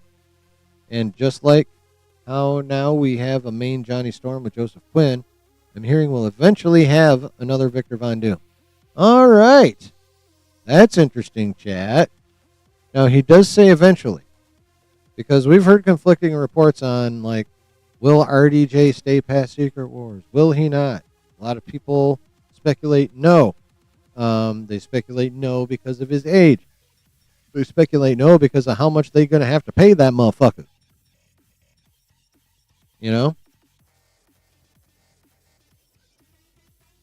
But there also have been reports that say he is going to hang around past Secret Wars. Don't know for how long. But that he is going to be Doom after the reset for an unspecified amount of time. Don't know if it's going to be a long time. Don't know if it's going to be a short time. Okay, so we have these conflicting reports. And now he ends it with, I'm hearing we'll eventually have another Victor Von Doom. Which some people will probably twist to be like, see, he's not going past Secret Wars. And other people will be like, no, he could still be past Secret Wars. It doesn't mean he has to be for long, but he could be. I mean, technically that side is more right than the other side. Because, I mean, the implication of the word eventually generally implies not a short amount of time. You know? Use of the word eventually is not used in the context, generally, of a short amount of time. So, if one side or the other is probably closer to being right, it's going to be the side that believes RDJ is going to stick around past Secret Wars for a while. An indeterminate length of time. But, again, eventually has connotations of much longer term. And much longer term, to me, says past Secret Wars. What do you guys think? What do you think about that, chat? Before we move on to the next one.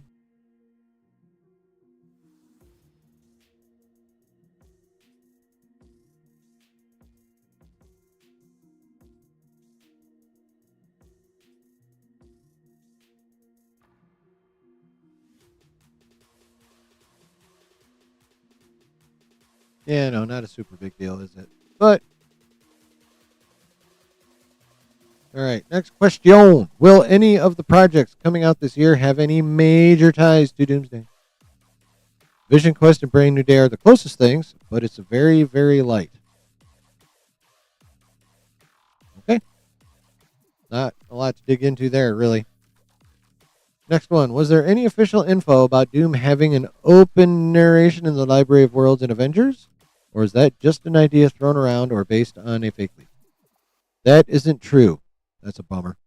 There was a concept of Doom having discovered the Library of Worlds, but in that same concept, he had also discovered the Sanctum Infinitum from What If, the nexus of all realities, the Citadel at the end of time, the Void, Limbo, and so on. Nothing was ever set in stone. So they had him possibly discovering all kinds of shit. I wonder if any of that'll actually make it to the movie. Okay, we have been hearing for months, in basically a year now, that Doomsday is going to be the biggest movie Marvel has ever made in terms of scale. One thing that made Infinity War and Endgame feel so gigantic was that there were many plot lines that were all happening simultaneously throughout the movies.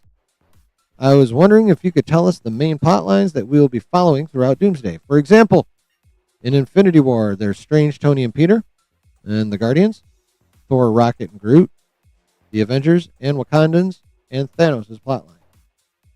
Damn. There's a lot. Wow, all that shit was happening at the same time. That's crazy.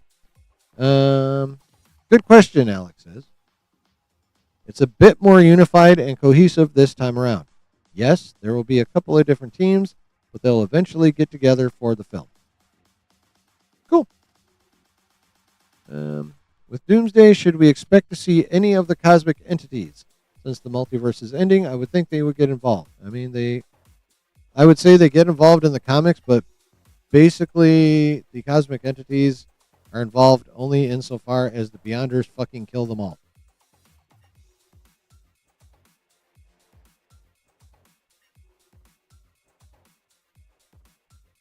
At least in Hickman's run.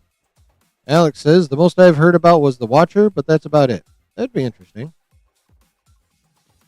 If they do bring the Watcher in, I want them to bring in the homie that voices him in What If. I think it'd be cool in live action, too. I don't know what he looks like, but, I mean, what all do you really need? You need a bald, you need to make him bald and give him glowy eyes. His voice is already there. All right, here we go. What does Wanda's role look like in Doomsday? And Alec gets back to his vague self. All I can say is the moment is that her involvement is slightly unexpected.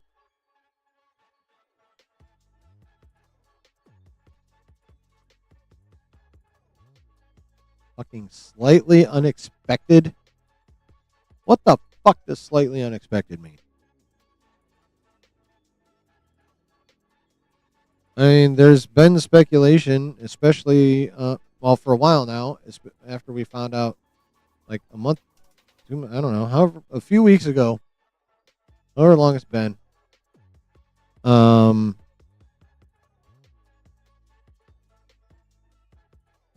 shit. What was I talking about? Right. When we found out about Doom's female cohorts, when we first started hearing reports of those, Wanda's name was immediately brought up. Now that we're getting even more reports of female cohorts, and now with Roka's most recent report that he's going to have a magical coven, basically. Again, we're talking magic. Wanda's name's going to come up. So, with all the speculation going on out there, I'm very curious to know what he means by slightly unexpected. Because there's a fair chunk that's expected. Now, I guess unexpected could be her not being one of the members of Doom's coven. I guess that could be slightly unexpected. But beyond that, I don't have a fucking clue what the hell slightly unexpected means. Thanks for that, Alex. But it's very interesting. I'd love to know if you guys have any idea what he might mean by slightly unexpected. Same for you, replay people. Comments. What do you think he means? And also, if anyone's popped in and hasn't hit the like yet, please do. And if you qualify, also hit the sub in the bell button. Subscribe to the channel.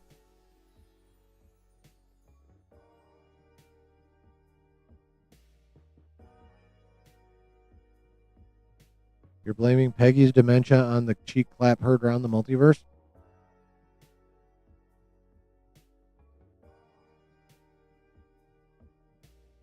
Interesting.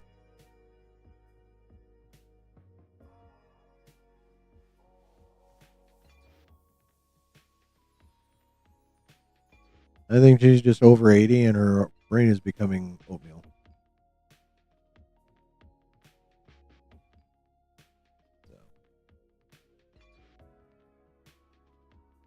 I'm going to skip this next question because it just references something we already talked about. All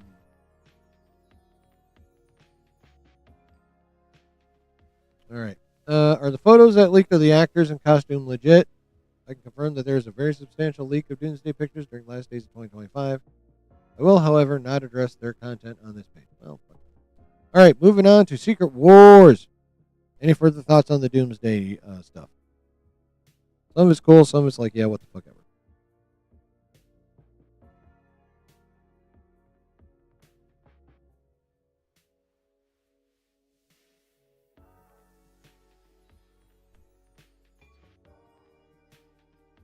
All right, on to the Secret Wars section. Are all the projects coming out this year? Wonder Man, Vision Quest, Daredevil Born Again Season 2, Spider-Man Brand New Day. You forgot the Punisher special, this person. All tying into those characters returning in Secret Wars instead of Doomsday, meaning they won't be in Doomsday but will be in Secret Wars. That's actually a pretty fucking good question. But you forgot Punisher, motherfucker. Some will, some won't. Brand New Day and Vision Quest are in the yes category. Okay. So we can expect some Brand New Day characters and some Vision Quest characters to be in Secret Wars, but not Doomsday. Kind of not a surprise. Really. Not the first time we've heard about. I mean, Tom Holland not being in Doomsday has been a big thing, so is it really surprising that, him along with other characters will be in Secret Wars? I don't think so, but interesting. Nonetheless.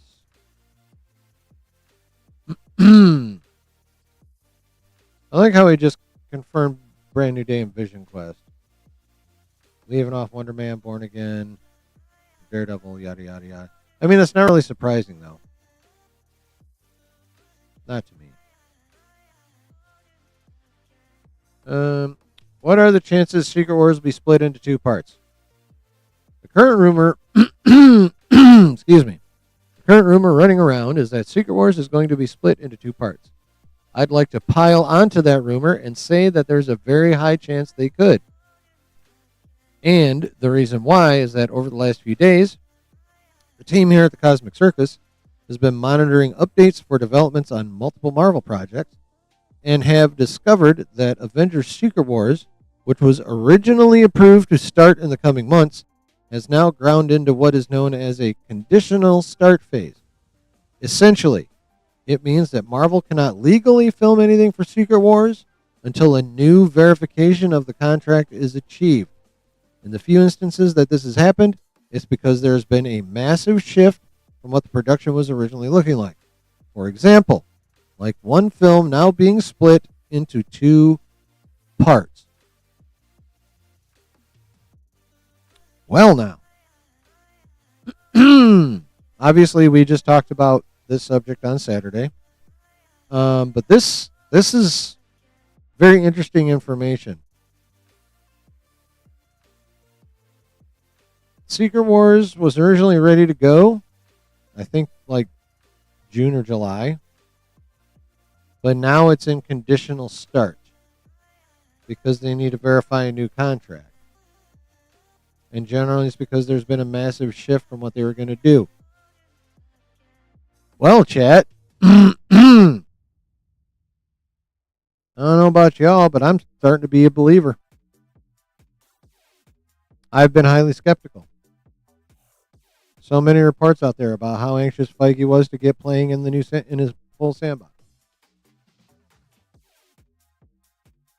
So many reports about everyone being ready for mutants. I have firmly believed that they are not splitting it. They want to get the fuck out of the multiverse saga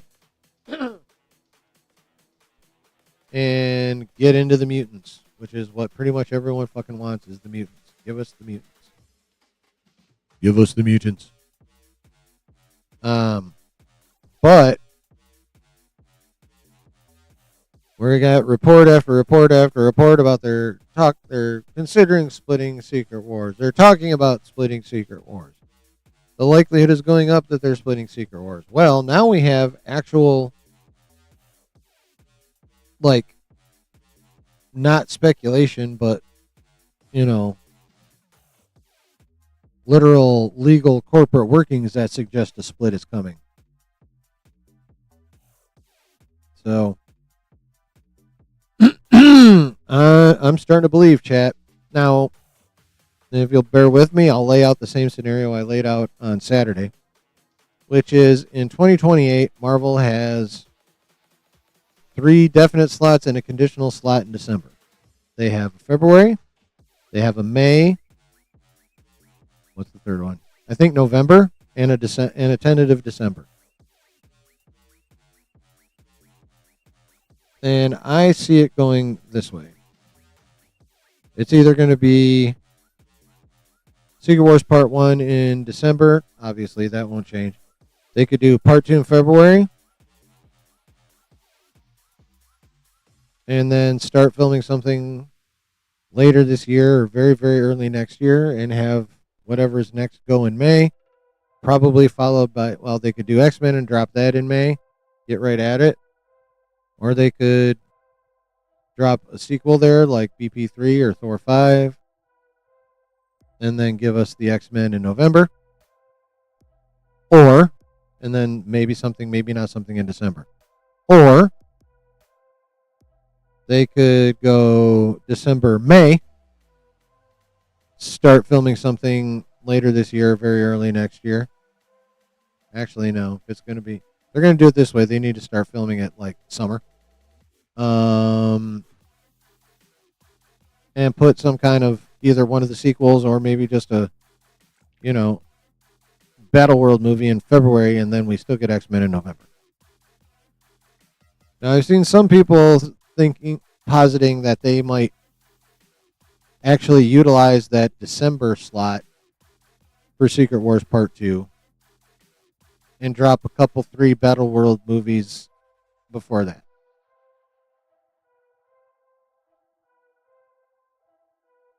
No. That's way too many movies inside the multiverse saga that they would have to film.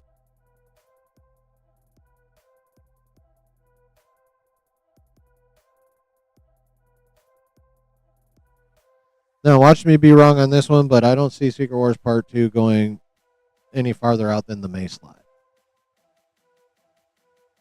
I am 99% sure that they want an X-Men movie out in 2028. And I think it's going to be the November slot.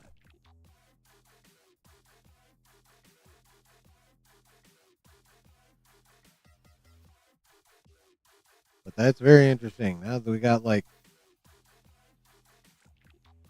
I guess, corporate/legal evidence that it's entirely, like, it's getting more and more likely that they're going to be splitting Secret Wars. I mean, I'm down for it. Like, there's going to be a lot of shit. They were going to have a hell of a time cramming that all into one fucking movie. But I thought they were so gung-ho on getting to the mutants that they would be like, fuck it, we'll make it work. But it's starting to look like we are going to get 2 parts, motherfuckers. The only question is, when's part 2? All right, next question. What can you tell us about Bob's role in the MCU past Secret Wars? Can't comment on anything about his role post Secret Wars just yet. I mean, that's not a surprise. All right, last question, chat. Now that it seems Avengers Doomsday could be the first film in a new trilogy, I mean, if they split Secret Wars into 2 parts, technically, yes. Would a third movie after Secret Wars just be the studio stretching the story by splitting it into 2 films? Or would it be a genuine follow-up that continues that story? The trilogy, if it happens, would be to extend the multiverse saga leading into its conclusion. Okay, well, I mean, duh. That's kind of a duh. So there's some cool stuff in there, chat. What do y'all think? Questions, concerns, thoughts, replay people, comments? Drop them.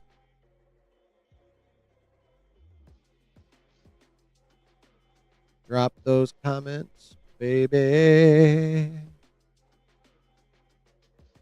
Drop those comments, baby.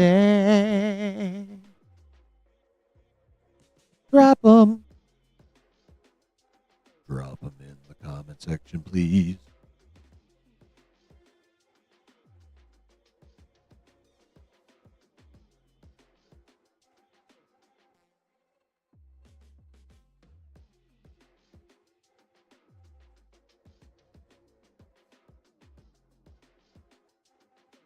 The 838 version of Wanda? I mean, essentially all Wandas are the same. Maybe deep down she could get triggered and go insane just like her 616 counterpart. Almost.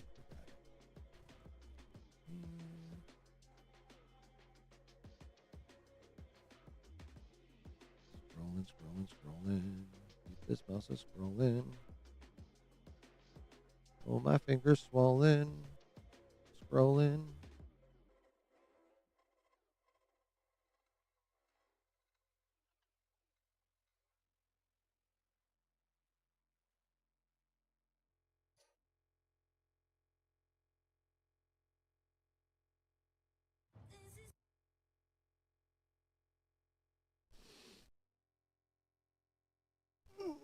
Stretchy. All right, chat. Anything? Or shall we watch this Fantastic Four pitch meeting now that, what's his butt's back? Ryan George. You guys ready for some funny? And watch this video, and then I'm getting the fuck out of here.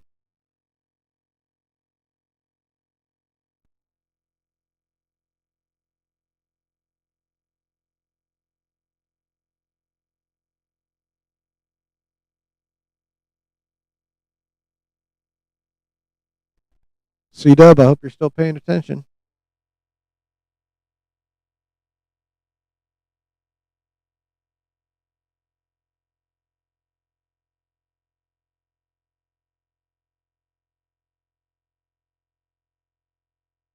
Ready, chat? Here we go. Fantastic Four pitch meeting.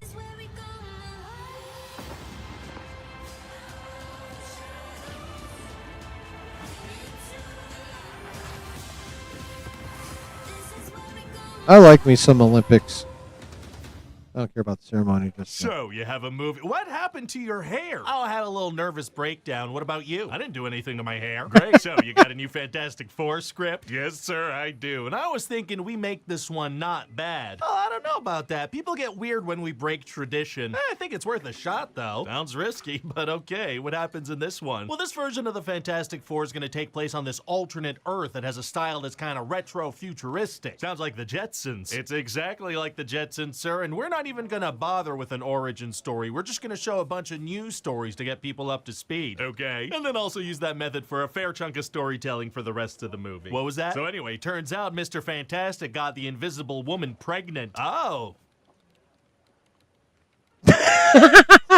Please stop imagining it. Yeah, no, I can't. Understandable. So did you have someone in mind to play Reed Richards? I mean, are you telling me that I have a choice? No, you don't. It's gonna be Pedro. Yeah, that's what I figured. How does he even find time to do all these projects? Honestly, I don't. I think he might have one of those Harry Potter time turner things. There's magic involved somehow for sure, sir. Anyway, then the Silver Surfer shows up. Uh-oh, Surfer person. Yeah, and she's like, guess what, Earth people? My boss Galactus is gonna eat your planet soon. Damn! Yeah, so she says, you better use the next couple of months to say goodbye to each other and not to come up with some kind of plan. Okay? Why would you give them such a long heads up? Hey, shut up. So then the Fantastic Four decide to go into space and see Galactus. Is he a cloud in this one? No, he's a big old purple guy. Oh, people love when our bad guys are huge and purple. They sure do, sir. So Galactus actually senses the baby inside of Sue Storm, and he's like, oh, I want that. You give me that, and we're good. Oh, he's looking to adopt. No, not really. He detects that the baby has intense cosmic power and would be able to take over his hunger. Oh, he's a hungry boy. Yeah, he's a big old purple hungry boy. And he keeps eating planets because his hunger's so insatiable. Now that's how you write a compelling villain. This guy's got the munchies and he's sick of it. People say that Marvel's falling off. They do? What the f? Anyway, so the Jetsons escape real fast and they get chased by the Silver Surfer, and Sue freaking gives birth in space.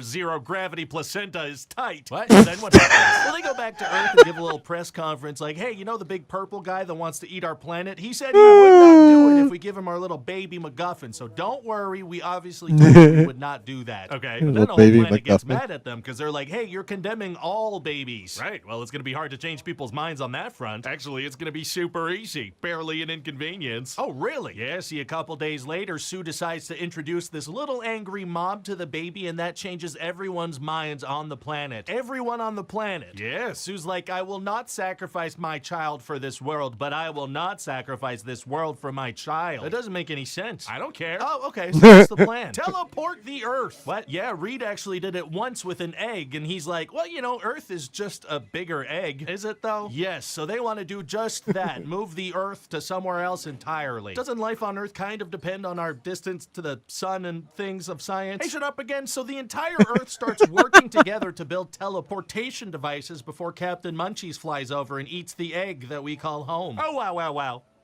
Wow. Wow, well, and meanwhile, Johnny's cooking up something too. Is it eggs? No, I mean, he's got something up his sleeve. Is it eggs? It's not eggs, no. He uses a little sliver of a tiny transmission from the Silver Surfer to decipher and learn her language. How? By doing it. Neat! Yeah, see, Johnny Storm's not just some dumb jock in this version. He's a smart guy with crazy blue contact lenses that make his pupils not respond to light. Why don't we just cast someone with blue eyes? No! Well, okay then. So anyway, then they're about to frickin' teleport the Earth, but the Silver Surfer shows up and ruins the whole thing. Oh, dang it! But then Johnny talks to her and he's like, hey, I know your language and your story, so stop being a bad guy. And she's like, I'll think about it. Sick. So now they gotta work on a whole new plan to not die. Now what do they come up with? They're gonna use the little baby as bait and hide everyone in New York City underground. What do you mean underground? There's this mole man, and he's got an underground city, so everyone just goes down there. He's got room for not only all his citizens, but all the citizens of New York down there. Yeah, well then that sounds like the perfect place. So then Galactus shows up and he realizes that this is obviously a trap. Uh-oh. But then Sue gets this boost of crazy mom strength. You know, like when moms can lift cars to save their babies? Oh, I know all about that. A buddy of mine runs a garage where instead of car lifts, it's just moms in crisis. Hey, that's a bad business idea. Saved him a ton of money till the lawsuits. Anyway, so then Silver Surfer is done thinking, and she decides she's not a bad guy anymore, so she helps to kick Galactus into a portal. Amazing. But then Sue dies because she's superpowered way too hard. Oh, no. But then it turns out that the occasionally CGI baby can revive people, so he does that. Oh, fantastic. Yes, and then a few years later, Dr. Dr. Doom shows up because he's interested in the cosmic baby now. Dr. Doom, huh? We should get some big name to play him. Well, yeah, but also you don't want to seem desperate. Yeah, no. Actually, you know what? I don't care. You said people are saying we fell off. I am desperate. Hi, this is Ryan George from the thing you just... Oh, shit. That was fucking funny, yo. That was fucking funny. Let me look at chat, see what y'all got to say.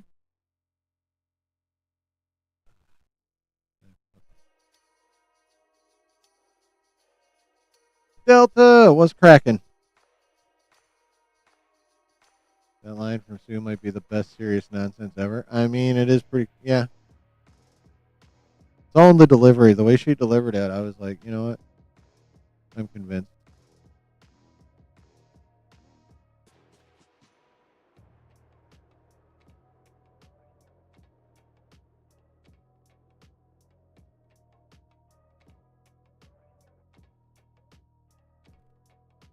Strangers looking at the one reality where they wanted to use Thanos possibly chose that reality. Yeah, I've heard people talk about that exact thing, Travis. Yeah, and I also wouldn't be surprised if he's one of the people that remembers everything from before Secret Wars, after Secret Wars. I'll bet you he's going to be one of those people that knows everything that happened. Instead of how people in the Reset universe will remember it.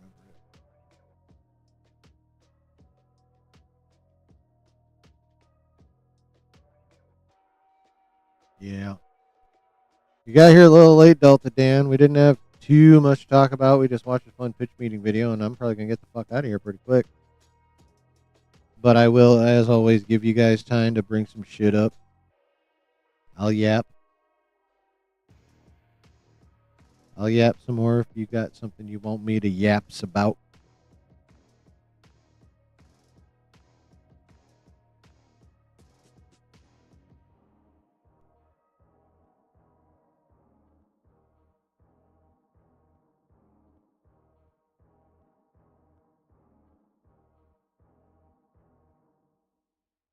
Nope, no monster stream tonight, y'all.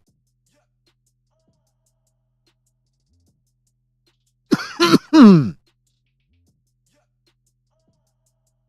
I guess I could go back and bag on DC if you really want me to, but honestly, I'll let Josh do it this time. TLDR? Okay. First of all, no Doomsday or Spider-Man trailer at the Super Bowl. On paper, financially, it makes sense. To me, I think they're losing, less importantly, like a chance to really boost their numbers and bragging rights, but mostly the main reason I think they're fucking up is because one of the biggest complaints about the multiverse saga to this point is lack of momentum and not tying anything up. And I feel that after 4 consecutive teasers, that if they don't do a Super Bowl thing, that people will be reminded of how annoyed they were with the multiverse saga and be like, what the fuck? Are you still going to be dripping this shit out slowly over time? Fuck you, and get pissed. So I think they'll lose momentum. I think they're going to lose momentum if they don't do it. I think people will feel like they're getting no payoff yet again. So lack of payoff, lack of keeping momentum going, I think it's a bad idea. Talked about the new Disney CEO and the other lady that's now president of something or other and chief creative officer, how they're kind of like, because the dude comes from parks, and parks are the biggest income for Disney, so it kind of makes sense to put him in charge of everything because he's already in charge of the biggest moneymaker. And then the lady who actually was considered the lead candidate to take over Iger's job before they hired this guy, she's basically going to be fulfilling the same role as Feige, but overall of Disney, where Feige is president and CCO of Marvel Entertainment, including comics and all that shit. She will be president and CCO of Disney. Which means she will be in charge of Feige. She will be in charge of Filoni. She will be in charge of whoever runs whatever other studios they own.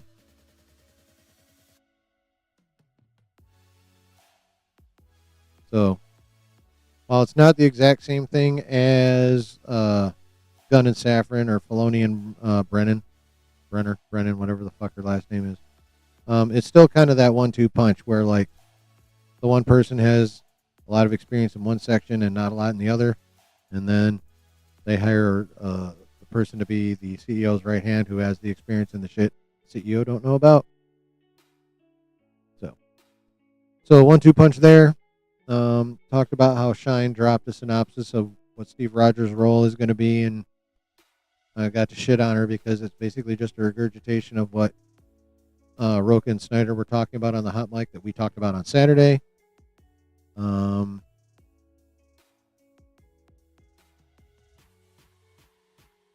then we talked about how like ethics and morals and how far would you go to save whatever or to accomplish whatever being a big theme of Doomsday. And then we went over Alex Perez's part 1 of his February Q&A.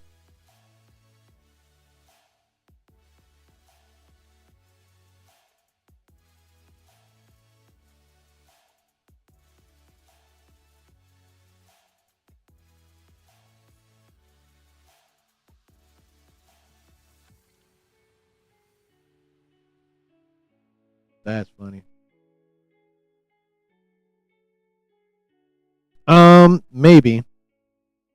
Maybe Delta Dan. One thing I got a couple things I'll bring up real quick that are positives for him. One, well, actually we'll get the negatives. Since he's been in charge of parks since 2020, that means at a minimum he approved sequel trilogy Galaxy's Edge, but at the same time that also means at a minimum he approved what is now the current conversion into OT shit in Galaxy's Edge.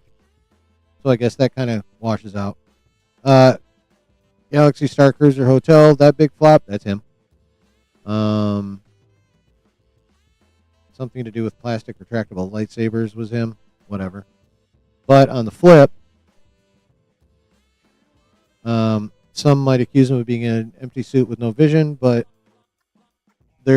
Disney's trusting him with $60 billion to expand parks globally. And no one hands you that kind of money unless you have a vision of what you're going to do and you convince them that it's cool.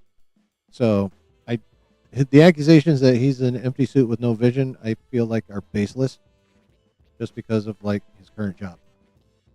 Also, some of the people I watch, like I watch the Geek Buddies over on John Roca's channel, and both of John Roca's co-hosts know people that work at Disney, like live in the parks under this guy, Josh Tomorrow, whatever his fucking name is.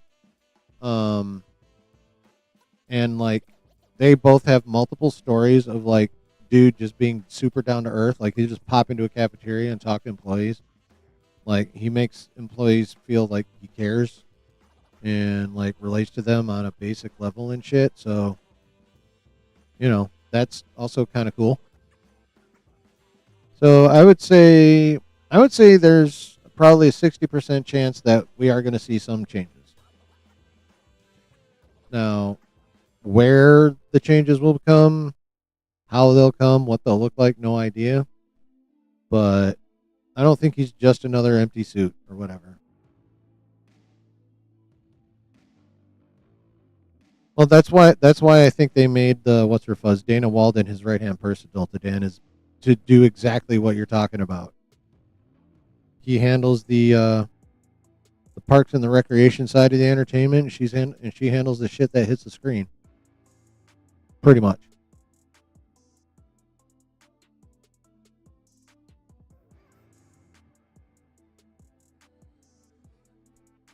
Yep.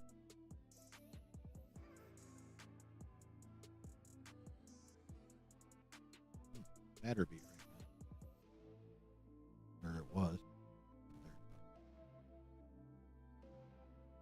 Yeah, I think that's kind of the plan. Like I said, it's not the exact same as DC and Lucasfilm, where those guys are actually co-presidents, and then you got your creatives in the form of Gunnar Filoni and your business people in the form of Safran and Brennan. This isn't a co-presidency; it's CEO and president and CCO, but they have the complementary expertise. He has the parks and entertainment side. She has the on-screen entertainment side.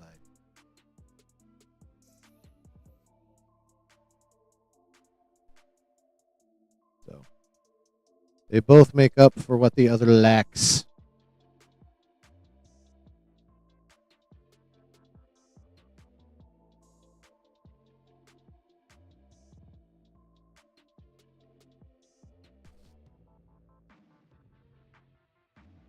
So there it is. There's the TLDR for you, Dan. Got any thoughts on any of that shit? Please share.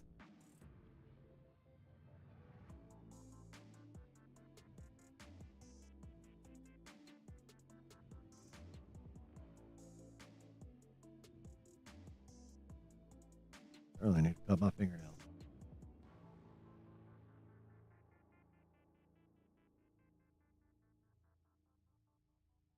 Do.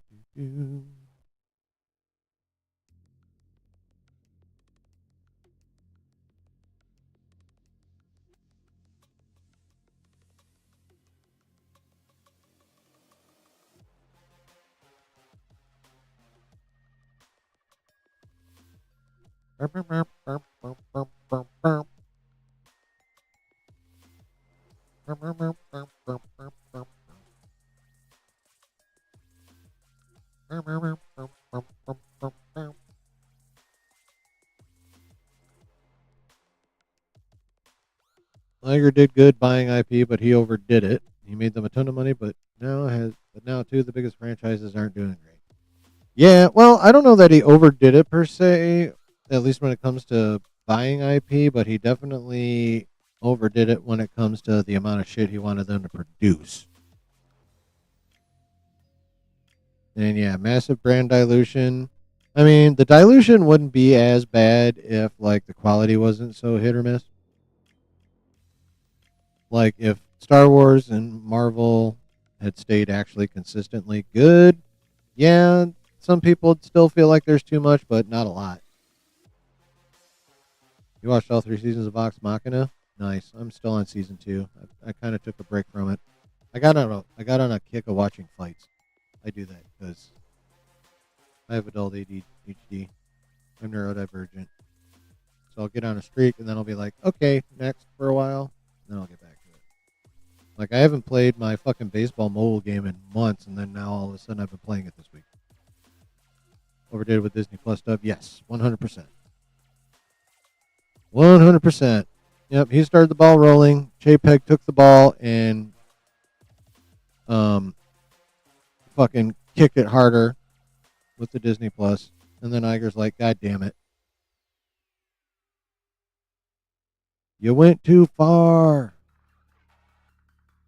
And then he came back. And now it's going to be Josh D'Amaro. D'Amaro. And Dana Walden in charge. Basically, Dana Walden's the one we care about more. I mean, yeah, the buck stops at the CEO, but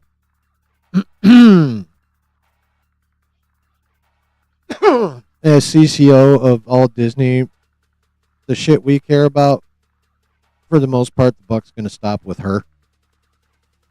So she's the one we really want to pay attention.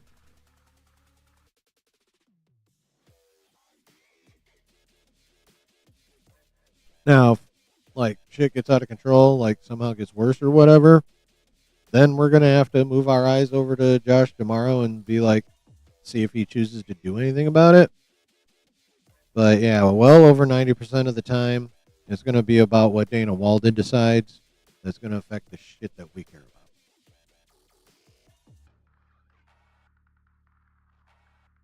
Oh, you really need to try and get back into Castlevania, Brennan. That shit good. I fucks with Castlevania. So, keep your eye on Dana. Mostly. Which won't be a hard job because she's Pretty good looking. All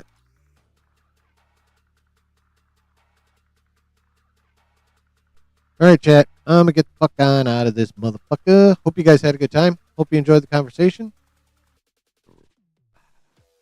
Thank you for being here. Y'all are the dopest. Come on back Saturday at 10. If you didn't hit like on the way in, hit it on the way out. And if you are not yet a subscriber, please hit subscribe and the bell. Much love, y'all. Have a good night. Bye.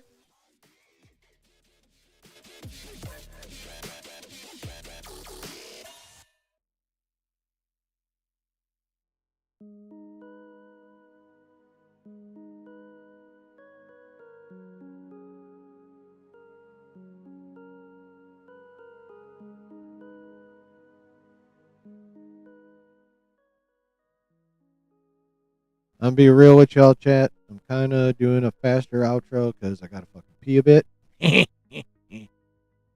But seriously, though, thank you all for being here. Time's precious. You choose to hang here and listen to me yap, so that's amazing to me. So thank you guys for hanging. Thanks for being good people, fucking amazing people. You're all great. You make this community great. You make these streams what they are. I'm just sitting here yapping. You're here, you're listening, you're commenting, you're giving me other things to think about. It's awesome. My streams are good because of y'all. Mostly. A little because of me, but mostly because of you. I will take 12% of the credit.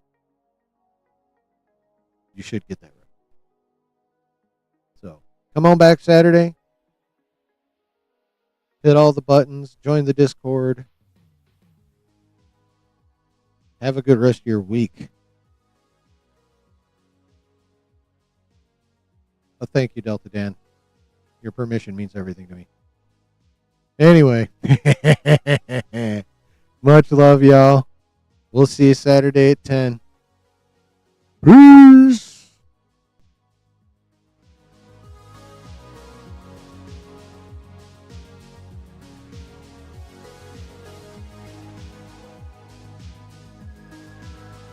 We got you, Dub.